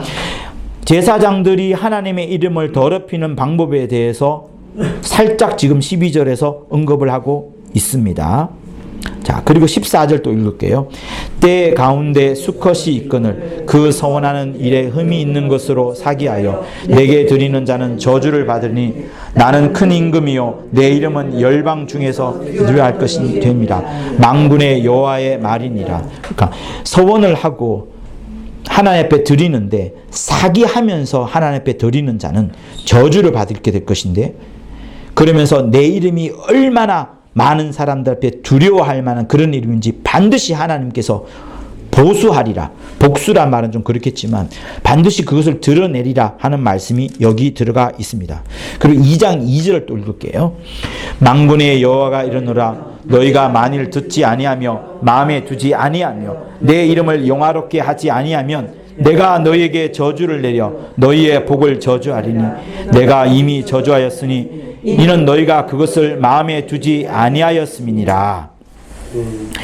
이름을 영화롭게 하지 아니하면, 하나님의 이름을 영화롭게 하지 아니하면 저주를 내릴 것이고 너희의 복조차 저주하리라 하면서 하나님의 이름에 대해서 강조하십니다. 자, 5절 읽을게요. 레위와 세운 나의 언약은 생명과 평강의 언약이라. 내가 이것으로 그에게 준 것은 그로 경외하게 하려 함이라. 그가 나를 경외하고 내 이름을 두려워하였으며. 자, 이름을 두려워한 부분이 이제 나옵니다. 그리고 3장을 볼게요. 3장 16절. 그때에 여호와를 경외하는 자들이 피차에 말하며 여호와께서 그것을 분명히 들으시고 여호와를 경외하는 자와 그 이름을 존중히 생각하는 자를 위하여 여호와 앞에 있는 기념책에 기록하셨느니라. 여호와를 경외하는 자들이 서로 이제 말하는 겁니다. 여호와께서 분명히 들으셨다. 여호와를 경외하는 자, 그 이름을 존중히 생각하는 자를 위하여 기념책에 기록하였느니라. 이렇게 말씀합니다. 그러니까 하나님을 경외하는다, 하나님을 높이려 하는 자, 하나님의 이름을 정말 존중하는 자는 그 이름을 존중히 생각할 것이고 장차 그는 기념책에 기록될 것이라 말합니다. 이제 마지막으로 4장 2절을 보도록 할게요. 시작. 내 이름을 경외하는 너희에게는 의로운 해가 떠올라서 치료하는 광선을 바라니 너희가 나가서 외양간에서 나온 송아지같이 뛰리라. 자, 성경은 계속해서 하나님의 이름에 대해서 이야기를 합니다. 김기동 신학 혹은 베레아에 있어서 매우 중요한 부분이 하나님의 이름이라 할 수 있는데요. 이 부분은 나중에 이제 본론 들어간 2학기 때 이제 공부를 하긴 할 건데, 하나님은 자기의 이름을 걸고서 자기의 이름이 빛나고 자기의 이름이 영광을 받고 자기의 이름이 많은 사람들에게 불려지기를 원하면서 우리에게 주신 유일한 하나의 방법, 하나의 어떤 표현이라 할까요? 그게 바로 하나님의 말씀이에요. 그러면서 이 말씀이 이루어지느냐 아느냐 너희들은 두고 보라. 이 말씀이 이루어지면서 내 이름이 어떠한지, 내 이름이 얼마나 높은지, 내 이름이 도대체 얼마나 권위가 있는 이름인지, 내 이름에 얼마나 생명이 있는지를 반드시 보여주리라. 그러나 그것이 어떻게 이루어진다? 하나님의 말씀이 어떻게 이루어지는가를 보라. 이렇게 하면서 하나님의 말씀을 통하여서 이 말씀이 이루어지면서 하나님의 이름이 영광받는 것을 말씀을 합니다. 그러니 여러분들이 장례식장을 가도 그래요. 장례식장에 가면 상주와 상주 아닌 사람이 조금 차이가 있습니다. 상주 부인은 잘 모를 수도 있어요. 상주는 장례 가면 그때 침울하잖아요. 굉장히 침울합니다. 침울하지만 상주는 계속해서 사람들의 이름이 불려져요.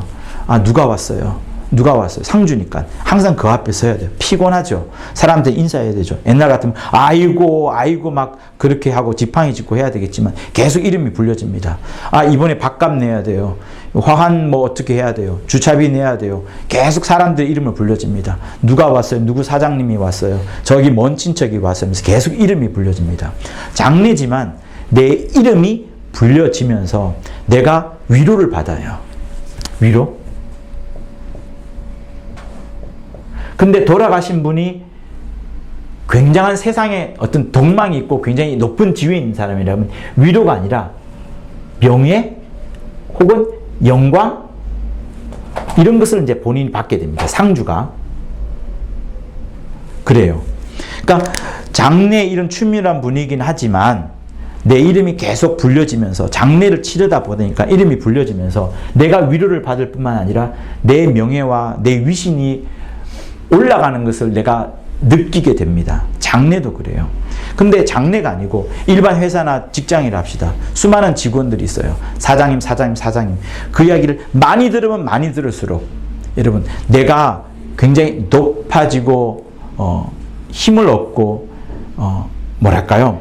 굉장히 명예가 올라가는 것처럼 그렇게 됩니다. 이름이 많이 불려질수록. 그래서 교회에서도 많은 성도가 있으면 목사님 한 사람이 많다 보면 본인이 이름이 올라가야 돼요. 근데 이 올라가는 게 좋아요. 좋은데 이게 지나치면 어떻게 되냐면 이게 이제 복이 되는데 이게 지나치면 이게 돼요. 독이 돼요. 왜냐하면 원수가 엿대 노리거든요. 원수가 내가 높아졌을 때 쳐버려요. 그래서 이거는 매우 무섭습니다. 매우 무서워요. 이런 일들이 항상 있을 수 있고 교회 내에는 더더욱 있을 수 있다는 사실들을 저는 잘 알기 때문에 이 부분을 항상 저는 끊으려고 해요. 지금 없을 때부터. 그런데 제가 이 이야기를 하는 이유는 뭐냐면 하나님께서 당신의 이름을 여러 존재들한테 줄 수 있어요. 그러나 천사에게도 하나님이 당신의 이름을 주긴 했지만 아들에게 하나님의 이름을 주셨습니다. 자, 히브리서 볼게요.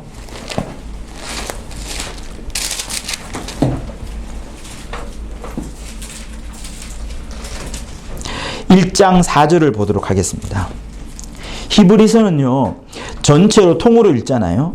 통으로 읽으면 1장을 읽어보면, 그리고 뒷부분에 가서도 알 수 있겠지만 천사에 대한 부분을 많이 이야기를 하고 있어요.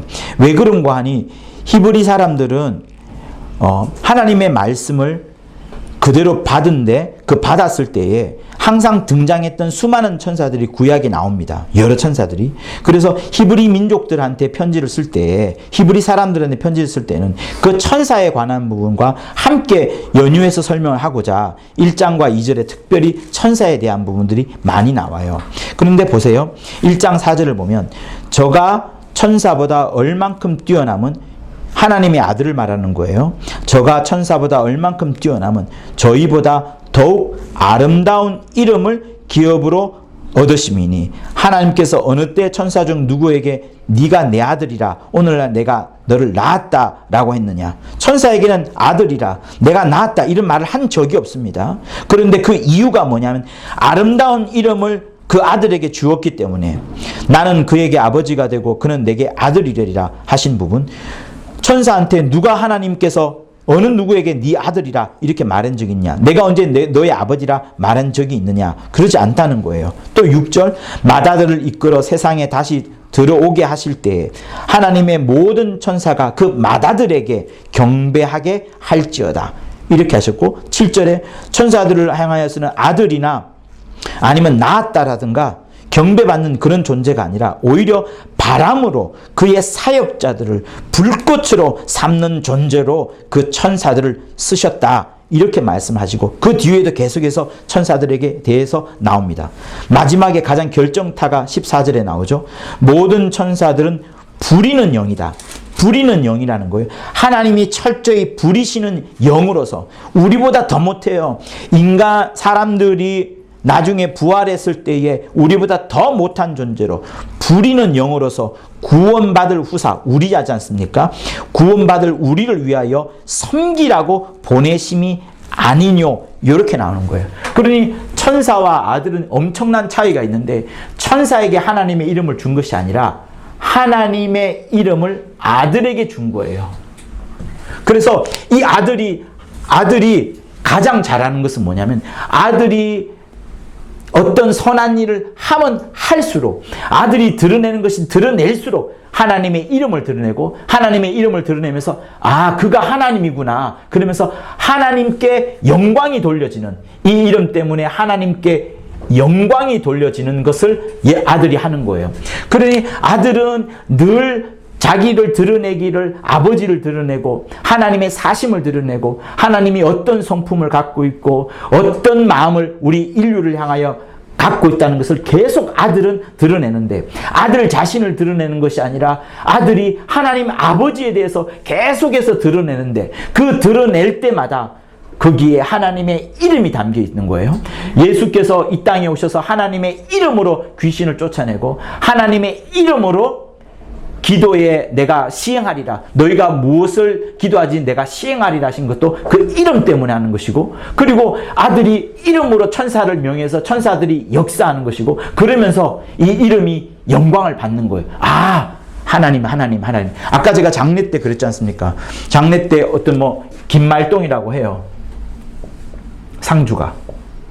김말동님 하면 이름이 불려질 때마다 여러분 이름이 올라갑니다. 그래서 여러분 아시는 사람한테도 누구야 하는 것보다 이름을 불러줄 때 더 친해지는 거예요. 더 친해지는 거예요. 이름이 그래서 이상한 힘이 있습니다. 이상한 힘이. 이름을 불러줄 때 영광이 돌려지는 거예요. 그런데 아들은 그 이름을 어떻게 역사하시냐 하면은 하나님의 말씀대로 하나님이 일러주시는 대로 내가 내 자의로 말하지 않는다. 하나님께서 내게 일러주시는 대로 내가 너희들한테 말한다. 요한복음에는 심지어 뭐라냐면 하나님 아버지께서 보여주시는 대로 내가 너희들한테 보여준다. 이런 말씀까지 있을 정도로 아들은 아버지의 말씀대로만 했거든요. 아버지의 말씀대로 했고 아버지의 말씀대로 하면서 그것이 아버지의 것이다. 아버지의 것이다. 아버지 때문이다. 아버지로 말미암는다 하면서 아버지께 영광 돌리는 일을 했던 거예요. 이게 아들 예수의 모습입니다. 그렇다면 아들이 그렇게 하나님의 말씀대로 하고 아버지의 말씀대로 순종해서 모든 것을 했다 그러면 여러분과 저도 마찬가지예요. 우리도 이 성경에 있는 말씀대로 생각하고 이 성경에 있는 말씀대로 말하고 이 성경에 있는 말씀대로 가르치고 이 말씀대로 순종해야지 주 예수께서 이루어놨던 수많은 영광을 돌리는 그 많은 일들이 생기게 되는 겁니다. 그래서 또다시 우리는 이 말씀을 어떻게 받아들이고 이 말씀대로 순종하느냐 하는 이 부분들이 이제 우리에게 매겨지는 거예요. 자, 그러면 보세요. 이제 요한복음 5장을 보시도록 합니다.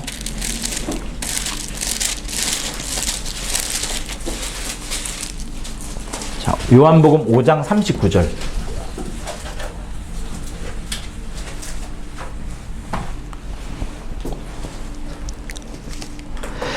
자, 39절 보기 전에 37절, 38, 39절, 40절까지 읽도록 하겠습니다. 자, 37절부터 읽을게요. 또한 나를 보내신 아버지께서 친히 나를 위하여 증거하셨느니라. 너희는 아무 때에도 그 음성을 듣지 못하였고 그 형용을 보지 못하였으며 그 말씀이 너희 속에 거하지 아니하니 이는 그의 보내신 자를 믿지 아니함이니라. 너희가 성경에서 영생을 얻는 줄 생각하고 성경을 상고하거니와 이 성경이 곧 내게 대하여 증거하는 것이로다. 그러나 너희가 성경을 얻기 위하여 내게 오기를 원치 않은도다. 나는 39절에 나오는 성경은 어떤 성경일까요? 구약. 네, 단락이겠죠. 단락. 특별히 모세오경일 겁니다. 당시 사람들은 모세오경에 가장 큰 권위를 뒀을 테니까요. 그러나 성경에는 여러분 어디에도 예수 이야기가 나오지 않아요. 예수 이야기가 나오지 않습니다. 예수 이야기가 나오지 않음에도 불구하고 주님은 이렇게 말씀을 하셨어요. 이 성경은 내게 대하여 증거하는 것이로다. 예수께서 어떤 때는 그러니까 가장 많이는 예수는 아버지에 대해서 하나님 아버지에 대해서 가장 많은 말씀을 아버지에 대한 이야기를 가장 많이 했어요. 모든 인류에게 모든 존재에게 하나님 아버지를 드러내야 되는 그것이 예수의 이 땅에서 하시는 가장 멋진 일, 아름다운 일, 그 아버지를 어떻게 드러내냐는 그런 부분, 아버지의 속성, 아버지의 성품, 아버지의 모든 그 계획까지 다 드러내셨어요. 근데 사람들이 내가 아버지를 이야기하지만 사람들이 예수 당신을 믿지 않으니까, 아들을 믿지 않으니까 이제 예수께서는 아들에 대해서 이야기를 하는 겁니다. 아들에 대해서 이야기하면서 이 아들에 대한 것이 어디 있느냐? 성경에 있다. 성경으로 말미암아서 내가 증거를 받는다. 이제 이런 이야기를 하는 겁니다. 그러니까 보세요. 우리가 이걸 이 속에서 어떤 논리적 구조를 제가 설명하는 게 아니라 짧게 말하자면, 간단하게 말하자면 성경은 철저하게 예수를 우리한테 알려주는 거예요. 그리고 예수를 우리가 충분히 받아들여야지 이 하나님 아버지에 대해서 하나님까지 알게 되는 겁니다. 그런데 보세요. 아들을 알려면 어떻게 우리가 아들을 알 수 있죠? 목사님을 통해서 짧은 순간에 그 사람이 전하고자 하는 포인트가 무엇인지 우리가 보게 되겠지만, 그죠? 그 짧은 순간 이외에는 이것밖에 없는 거예요. 하나님은 하나님의 말씀 이외에 우리를 드러낼 수 있는 게 없습니다. 그래서 진짜로 다시 한번 말씀드리지만 이 성경책에서 예수를 발견해야 되는 거예요. 이것이 하나님의 말씀입니다. 성경은 살아있는, 정말 권위가 있는, 능력이 있는 하나님의 말씀인데 이 말씀을 여러분이 읽을 때에 어떤 태도로 읽느냐가 정말로 중요한 거예요. 아무리 신앙 서적을 많이 읽고 심지어 김기동 목사님 책을 많이 읽는다 하더라도요. 이 성경책을 김기동 목사님의 책은 생명의 말씀의 책이 아니에요. 신문저서는 그가 하나님을 만난 부분, 그가 하나님을 만나서 우리에게 베풀어 주신 어떤 영감으로 기록한 책, 내가 하나님을 이렇게 만났다 하고 쓴 책이지, 그것이 성경책하고는 비교가 안 됩니다. 성경책은 말 그대로 하나님의 말씀 그대로에 있는 책이에요. 그렇기 때문에 하나님의 말씀, 지금 여러분 앞에 있는 이 말씀부터 여러분이 어떻게 대하느냐가 정말로 중요합니다. 이 말씀을 어떻게 대하고 이 말씀 앞에 내가 어떻게 무릎 꿇고, 그러니까 내가 아무리 은밀한 곳에 있다 하더라도, 골방에 있다 하더라도, 사람이 아무리 없다 하더라도 이것을 읽을 때 그 사람의 태도와 그 사람의 마음이 실제 이 책을 두지 않고 일상 가운데 여러 일이 일어나는 가운데 하나님을 대하는 태도하고 똑같은 겁니다. 그래서 이 성경을 대할 때부터 하나님을 대하는 것처럼 해야 되고, 이 성경을 통해서 우리가 발견해야 되는 것은 오늘에 있는 말씀처럼 너희가 성경에서 영생을 얻는 줄 생각하고 성경을 깊이 상고하는데, 너희들이 구약에서 영생을 얻는 줄 생각하고 그토록 성경을 많이 상고하고 읽고 고민하고 대화하고 또 자녀한테 가르치고 하는데, 이것은 결국은 나한테 예수에 대해서 이야기하는 거다, 이렇게 말합니다. 그러니 여러분, 그렇다면 이 성경책에서 반드시 예수를 발견해야 되는 거예요. 구약에 있는 성경조차도, 이 구약 성경조차도, 여기에서조차도, 모세오경에서조차도 반드시 예수를 발견해야 되는 거예요. 예수 비슷한 것이 아니라 예수를 발견해야 되는 거예요. 예수께서는 구약 성경 때까지는 아직 이 땅에 오지 않았습니다. 그러나 2000년 전에, 구약 이후에, 신약 오기 전에 그때 아들이 하늘에 들어오셔서 이 땅에 들어오신 거죠. 그 전까지는 아버지 품 안에 계셔서 이때는 나타나지 않았지만, 그러나 예수께서 오신다, 예수의 때가 있다, 예수께서 오실 것이다, 예수가 있는 것과 마찬가지다 라는 여러 흔적들을 보여주셨습니다. 자, 요한복음 8장을 보세요.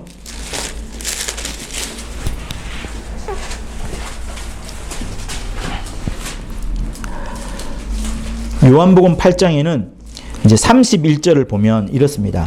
예수께서 자기를 믿는 유대인들에게 이르시되 하면서 그 사람들한테 이제 내 제자가 되라, 이렇게 말씀을 하시고, 아까 우리 읽었던 말씀이죠. 그러면서 이제 여러 이야기를 나눕니다.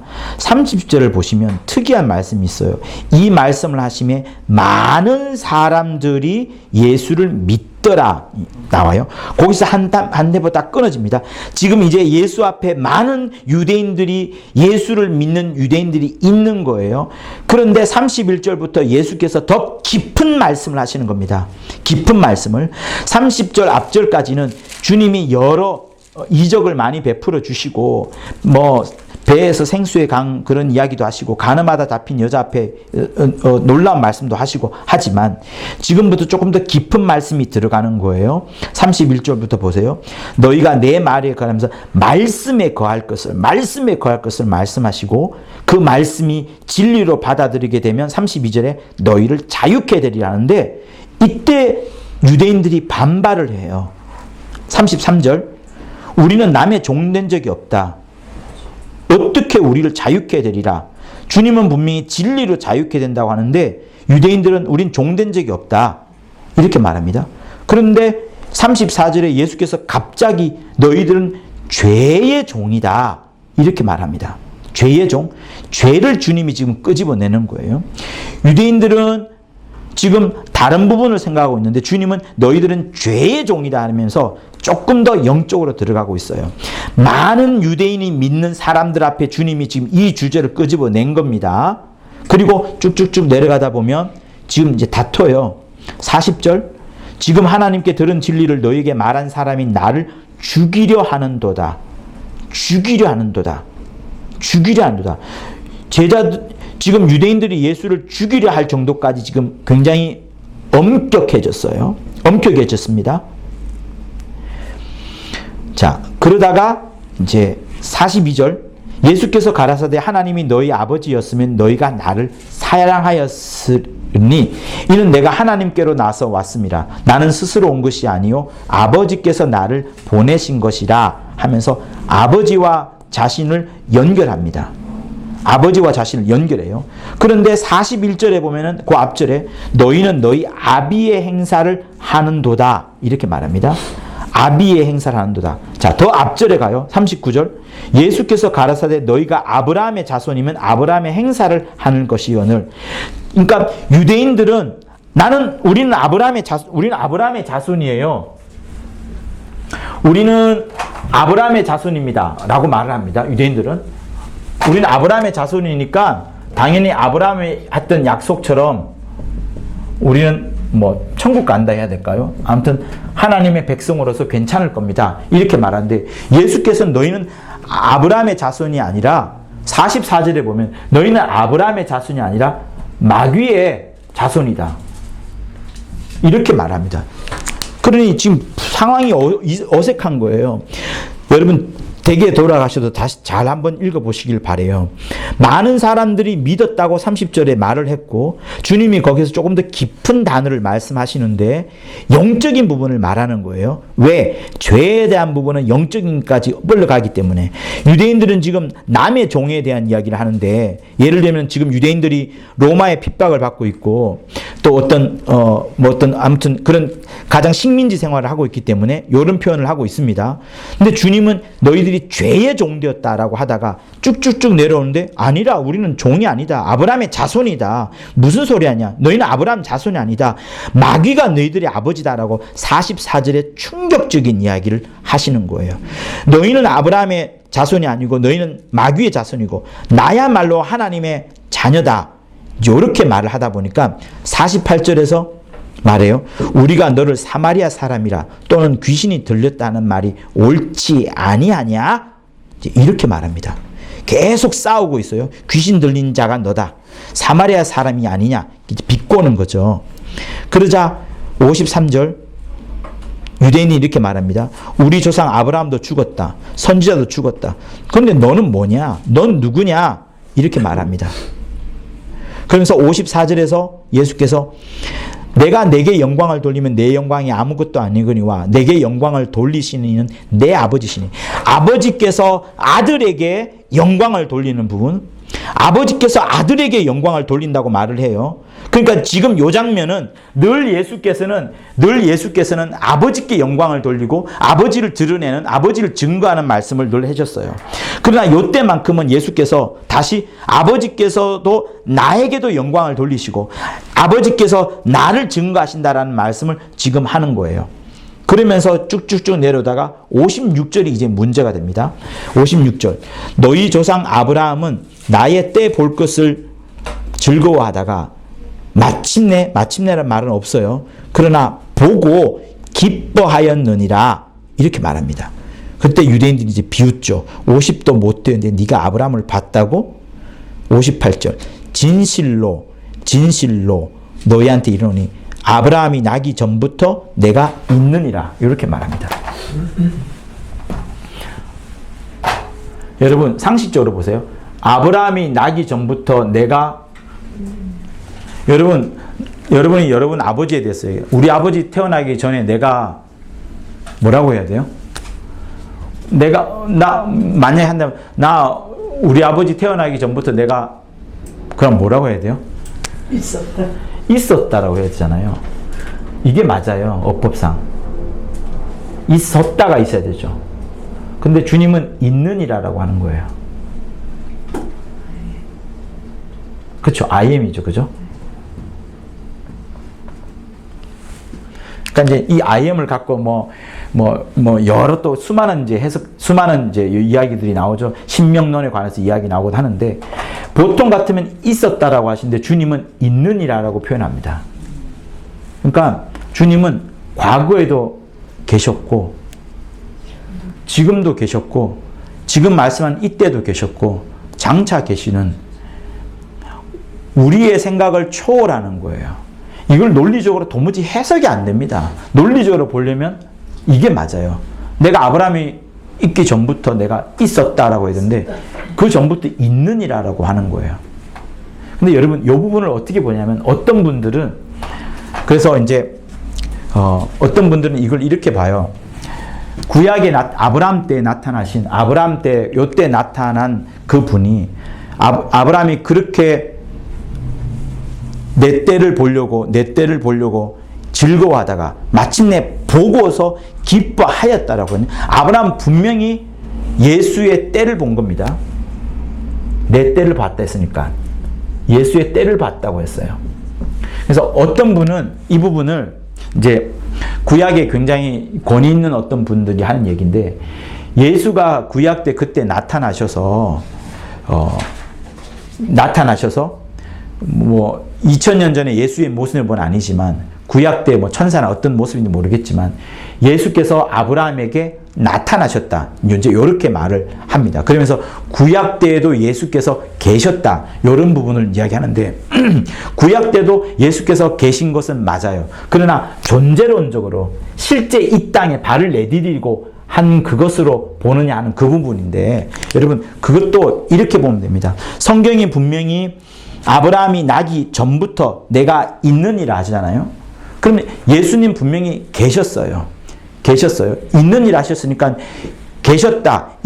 그때도 계셨고, 예수 그때도 계셨고, 그 이전에도 계셨고, 아브라함 때도 있었고, 그러면 모세 때도 있었고, 항상 계신 겁니다. 계신 것이고, 주님 2000년 전엔 마침내 제자들이 만나고 만질 수 있도록 오신 것이고, 지금은 우리가 가셨지만 우리 눈에는 안 보이지만 여전히 계신 겁니다. 그러니 이거를 어떻게 보냐면, 구약 때 그때 예수께서 2000년 전에 제자들 앞에 나오셨을 때 그때 모양으로 오셨다라고 보는 것은 사실 정확하지가 않습니다. 주님은 언제 하늘에 들어오셨냐면요, 보세요. 이제 계속해서 이제 이러면서 하나님의 의도가 이제 여러분들한테 보여질 텐데, 하늘이 만들어지기 전에, 하늘요, 이 세상에 아무것도 없을 때는 아버지와 아들만 계셨어요. 아버지와 아들인데, 아들이 아버지 속에, 아버지 품 안에 있었기 때문에 아버지만 계셨다라고 보셔도 돼요. 근데 이 아버지께서 아들에게, 아들을 너무나도 사랑하고 아들을 통해서 또 자기의 원하는 바를 또 이루고 싶기도 하고, 그래서 아들을 너무나도 사랑하셔서 아들에게 뭔가를 주시려고 하신 그게 있습니다. 그게 바로 하늘이에요. 하늘.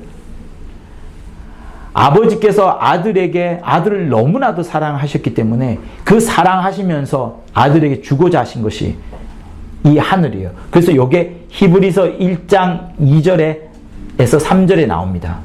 근데 아들은 이 하늘을, 보세요. 아버지께서 아들에게 뭔가를 주시려면 뭔가 형상이 있어야 되잖아요. 뭔가가 있어야 돼서 이 하늘이라는 것을 만들었고, 아들은 아직까지 아버지 품 속에서 아들이 이 속에 들어온 게 아니에요. 들어온 게 아닙니다. 아버지께서 아들에게 하늘을 후사로 주려고, 이걸 전체를 주려고, 그러면서 하늘을 만드셨고, 그것을 아들에게 주려고 했더니, 아들은 아니, 이 큰 것을, 이 아버지와 다름이 없는 이것을 제가 어떻게 감히 받을 수 있겠습니까? 저는 정말 낮아지겠습니다 하면서 낮아지려는 모습으로 아들이 인자를 생각하는 겁니다. 사람을 생각하는 거예요. 사람을 생각하면서, 사람은 하나의 표상이 뭐냐면, 사람을 여러분 여러 가지 존재로 생각할 수 있겠지만, 하나님이 처음부터 생각하신 사람은 뭐냐면 먹고 마시고 이게 아니라 이거예요. 첫 순서는 그거예요. 아들이 아버지한테 생각하는 거예요. 아들이 아버지 앞에, 내가 아버지 앞에 가장 낮은 모습, 가장 겸손한 모습, 이것보다 더 낮아질 수는 없는 모습. 다시 말하면 아버지가 최고로 높으신 거, 아버지야말로 극존칭을 받으셔야 되고 가장 경외를 받으셔야 되고, 어떤 존재도 아버지만큼 높으신 분이 없다는 것을 드러내기 위해서 예수께서 만드셔야 되는 게 있어요. 그러니까 집에 보면 아들이 아빠한테 뭐 보여드리려고 여러 가지 선물을 준비하기도 하고 편지를 쓰기도 하고 아버지를 사랑하는 마음으로 여러 가지를 준비하잖아요. 근데 아들은 뭘 준비했냐 그러면, 아버지 앞에 가장 낮은 모습으로 준비한 것이 인자라는 하나의 어떤 스토리를 생각한 거예요. 사람으로 와서 내가 죽음이다. 아버지께는 죽음이 전혀 없습니다. 그리고 이 하늘이 만들기 전에는 이 어느 공간에는 아버지 품에 이 전체가 아버지 품이거든요. 아버지 품에는 여기는 음부도 사망도 지옥도 어둠도 뭐랄까요 저주도 아무것도 없어요. 여기는 아예 아버지의 창세전에 아버지와 아들의 영광 가운데만 서로가 서로를 사랑하고 정말 이런 영광 가운데만 있었기 때문에 여기는 아무것도 없어요. 근데 아버지를 극존칭하기 위하여서 아버지를 가장 높이기 위하여서 아들이 이제 아버지와 생각하고 있는 중에 아버지께서 아들에게 너를 이 온 세상에 온 하늘에 후사로 너를 주겠다. 맡기겠다. 너를 이걸 너에게 모든 것을 맡기겠다 할 때에 아들은 아닙니다. 제가 어떻게 그럴 수 있겠습니까? 아버지보다 정말 낮은 존재로 저는 아버지보다 정말 낫다는 것을 보여드리겠습니다 하면서 사람이라는 걸 설정해 놓은 거예요. 그러니까 사람이라는 것은 겸손이에요. 겸억이에요. 요구의 사람의 가장 큰 특징이에요. 사람이 먹고 마시고 뭐 영광스럽게 뛰고 뭐 하는 여러 그게 아니라 사람의 원래 목적은 겸손과 겸허이라는 거예요. 이게 하나님 아버지와 하나님의 아들이 생각한, 특별히 아들이 생각한 최고의 그 모습, 최고의 어떤 뭐랄까요? 이 철학적인 용어라 해야 되나 뭐랄까요? 그거를 사람이라 설정하고 그것을 겸손과 겸허를 드러내기 위한 하나의 표상이라 할까요? 그거를 설정한 거예요. 그래서 낮아지리라 했는데 낮아지리라 하는 순간 원수 마귀가 이것 봐라. 지금 여기에 어떤 흐름이 있는데 보세요. 하늘을 지을 때 이 하늘에 그냥 하늘만 두겠습니까? 이 하늘을 다스릴 수 있도록 하기 위해서 여러 종들이 필요해요. 그 종들을 이제 천사라고 하죠. 그리고 아들이 들어올 자리로 하나님은 보좌라는 것을 하나에 설정해 두셨고 이렇게 했는데 아들이 이곳에 직접 오지 않겠다고 겸손과 겸허 낮아지겠다고 하니까 이 천사들 중에 몇 마리가 루시엘을 비롯해서 몇 마리가 여기 비어있네. 내가 높아지리라. 아들은 낮아져서 죽기까지 낮아지려고 하는데 요 녀석들은 높아지고 그러니까 아까도 여기서 썼던 것처럼 영광을 많이 받게 되면 여러분 너무 높아지잖아요. 많은 물질을 거느리게 되고 많은 것을 힘을 갖게 되면 여러분 독이 되는 겁니다. 천사가 높아지고 에스겔서 28장 이사야서 14장에 나오잖아요. 높아지고 하다 보니까 하나님께서 얘는 하나님을 대적하는 자다 하고서 얘네들을 가두어 버린 게 이 음부의 공간이에요. 그러면 다 잘 됐어요. 아들이 인자로 와서 죽기까지 겸손과 겸허를 아버지를 향하여서 가장 높으심을 보여주려고 그렇게 몸부림을 쳤는데 잘 됐다. 이왕에 인자로 죽을 거 원수 마귀들을 가두어는 이 음부 속에서 죽으리라. 더 처절하게 죽는 거죠. 더 처절하게 죽겠다는 거. 그러면서 아버지 품 안에 있다가 이제 하늘로 들어오는 거예요. 이게 하늘이니까 하늘로 들어왔다가 하늘로 들어오시기 전에 이 음부에 있는 우주에 지구에 이제 여기에 딱 들어오셔서 여기서 사람이 죽고 부활하시면서 여기 음부에 갇혀있던 마귀의 머리를 짓밟아버리고 이 하늘에 들어가셨던 거예요. 그러니 아브라함이 말해요. 아브라함이 만난 예수의 때는 예수의 2000년 전에 12제자들 앞에 오셨던 주님의 모습이 아니고 주님은 분명히 말씀하셨어요. 어느 누구도 아버지를 본 자가 없다. 어느 누구도 아버지를 본 자가 하나도 없다 했고 주님은 2000년 전에 마리아의 몸을 통해서 사람의 몸으로 곧대서야 들어온 겁니다. 그러나 이미 이전부터 주님은 생각하셨던 거예요. 그것을 베드로 전서는 뭐라고 말씀하냐면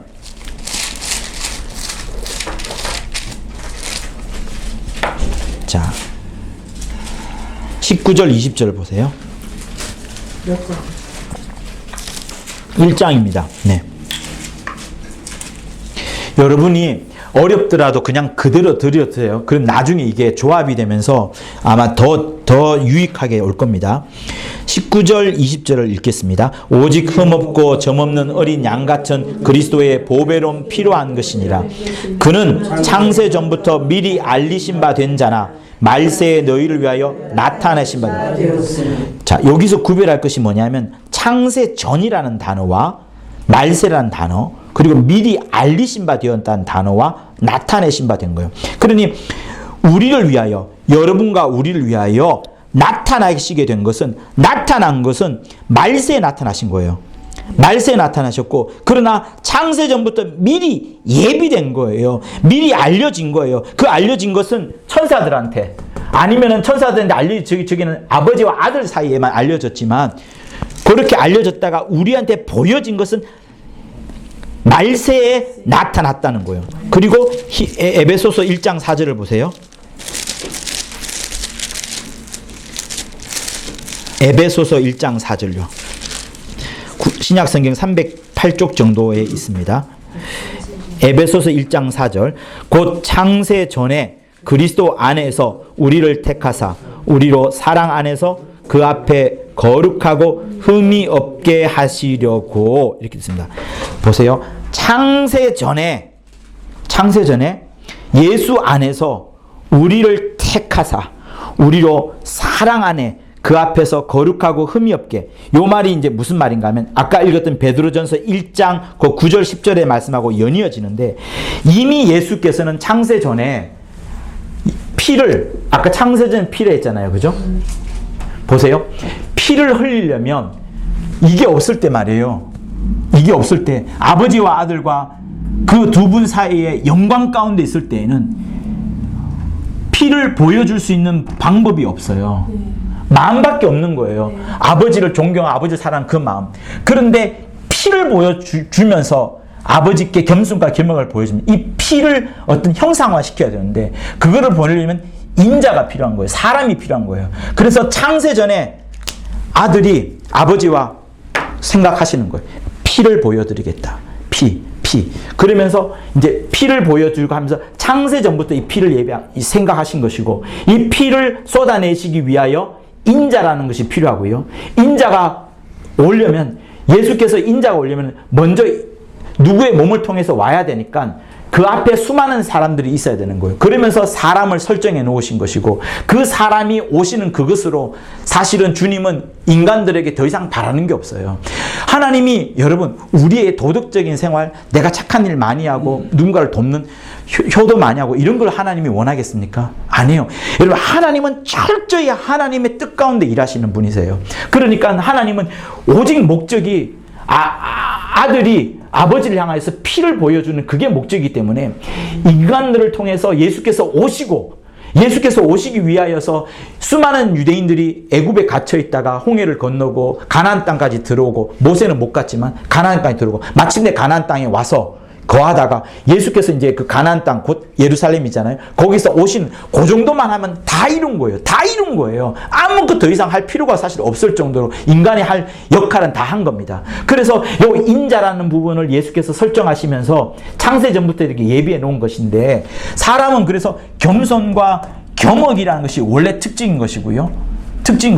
그 겸손과 겸허는 이미 창세전부터 예비해 놓은 것이다. 이렇게 되는 거예요. 그런데 이 피를 우리가 설정하지 않을 때에는, 제가 지금 시간이 없어서 지금 이제 해야 되는데, 이 피를 성경에 또 뭐라고 말하냐면 피 뿌린 옷이라고 말하면서 로고스란 말씀이 있습니다. 그죠? 자, 다시 이제 우리가 말씀으로 가는 거예요. 요거는 이제 제가 다음 시간에 더 자세히 설명을 하도록 할게요. 피 뿌린 옷이라고 하면서 그것이 말씀이라고 말하는데, 왜 그 수많은 단어 중에 하나님이 또 말씀이라는 부분으로서 우리를 나타냈냐는 거예요.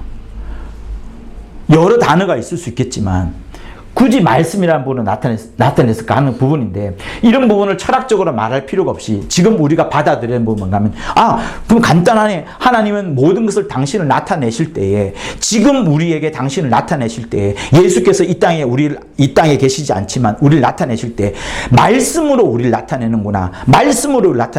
그러니 여러분, 말씀을 볼 때 정말 주님을 만진 것처럼, 주님을 만난 것처럼, 주님을 껴안은 것처럼, 주님께 직접 닿는 것처럼 그렇게 정말 느껴져야 돼요. 그래서 진짜로 이 성경책이 주님의 말씀인 것처럼 그렇게 확 받아들여져서 어떤 사람은 이 성경책을 잘 때도 껴안고 자고 머리 베고 자기도 하고 그렇게 꼭 붙들고 어디든지 갖고 간다 하지 않습니까?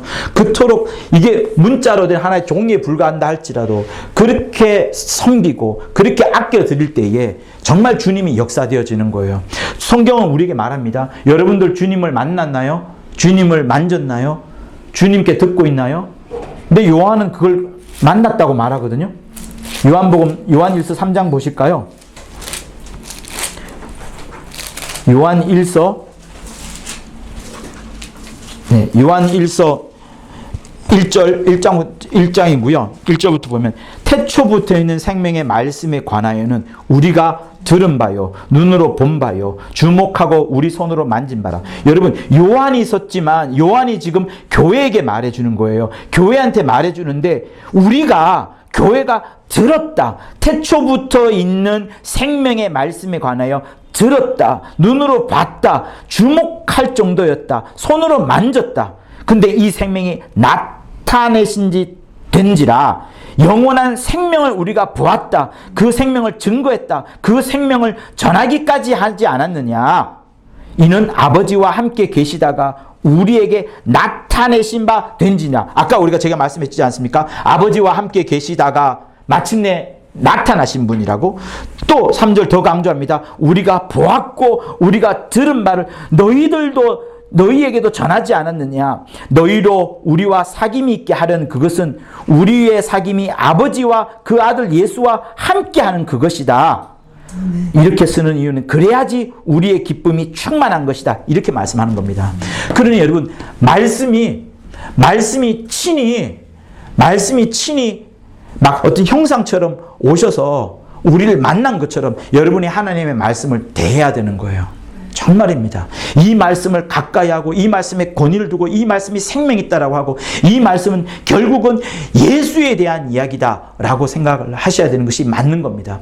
아브라함이 만난 것은 예수를 2000년 전에 오셨던 그 예수를 그렇게 만난 게 아니에요. 그러나 지금 우리가 예수님이 우리 2000년 전에 역사적으로 실제적으로 오셨지 않습니까? 실제적으로 오셨고 그 예수를 친히 만났던 제자들이 교회에게 전해주어서 교회에 있는 성도들이 요한1서를 받았던 성도들이 그들도 만지고 들었고 주목하여 본 것처럼 그렇게 만났던 것처럼 여러분들도 정말 예수를 만지고 보고 주목하고 만지고 껴안은 것처럼 그렇게까지 가까이 다가와야 되는 거예요.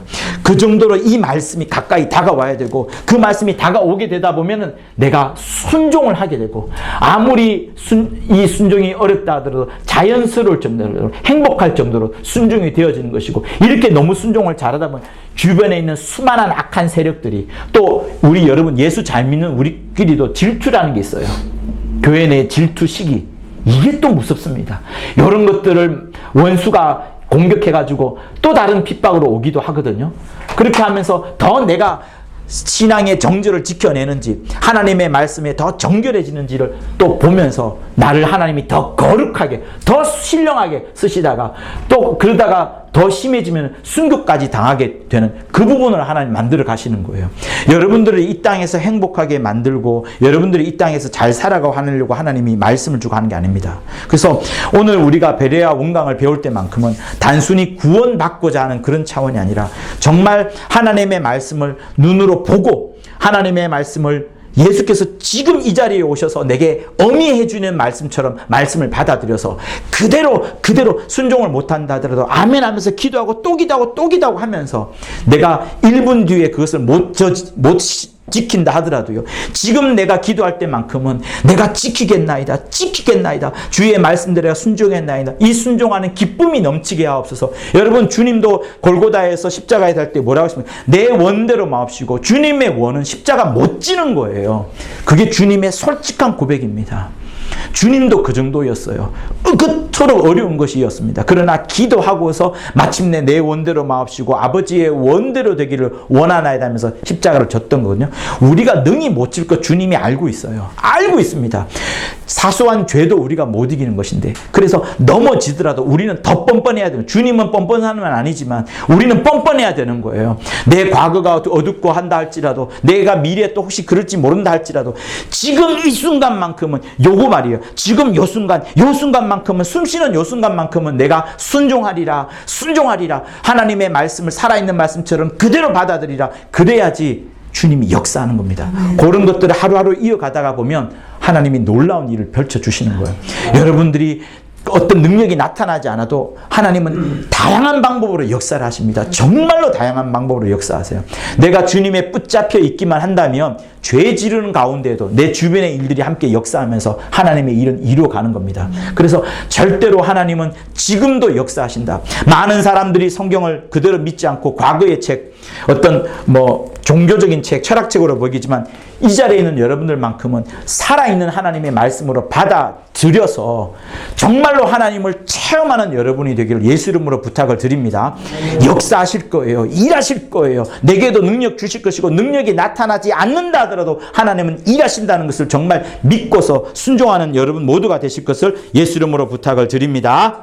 할렐루야. 자, 우리 주먹 쥐고 이렇게 합시다. 성경은 예수의 이야기다. 3번 합니다. 시작. 성경은 예수의 이야기다. 성경은 예수의 이야기다. 성경은 예수의 이야기다. 성경은 하나님의 말씀이다. 3번 합니다. 성경은 하나님의 말씀이다. 성경은 하나님의 말씀이다. 성경은 하나님의 말씀이다. 마지막으로 성경에 권위를 두자. 성경에 권위를 두자. 3번 합니다. 시작. 성경에 권위를 두자. 성경에 권위를 두자. 성경에 권위를 두자. 네, 우리 주기도문은 큰 믿음으로 주기도문 하시고 마치도록 하겠습니다. 하늘에 계신 우리 아버지여, 이름이 거룩히 여김을 받으시오며 나라의 임하옵시며 뜻이 하늘에서 이룬 것 같이 땅에서도 이루어지이다. 오늘날 우리에게 일용할 양식을 주옵시고 우리가 우리에게 죄 지은 자를 사하여 준 것 같이 우리의 죄를 사하여 주옵시고 우리를 시험에 들게 하지 마옵시며 다만 악에서 구하옵소서. 나라와 권세와 영광이 아버지께 영원히 있사옵나이다. 아멘. 네. 고맙습니다. 고맙습니다. 네. 감사합니다. 예. 이거 하실 때 커피 드시고 막 하셔도 돼요. 예, 상관없거든요. 편하시기. 아, 그래요? 예. 중간에도 이렇게 드시고 하셔도 전혀 괜찮습니다. 네. 고등학교 올라가면은 예. 세계사를 이제 배우기 시작하거든요. 예. 그럴 때 세계사를 배우려고 그럴 때 첫 시간인가 하여간 되는데 세계사 선생님이 역사는 히스토리잖아요. 히스의 스토리. 그 예수의 이야기, 기독교 이야기다.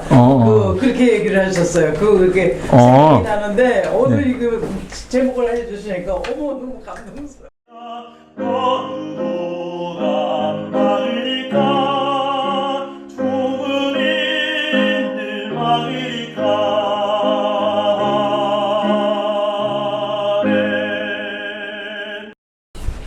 구독과 좋아요는 저한테 큰 힘이 됩니다. 고맙습니다.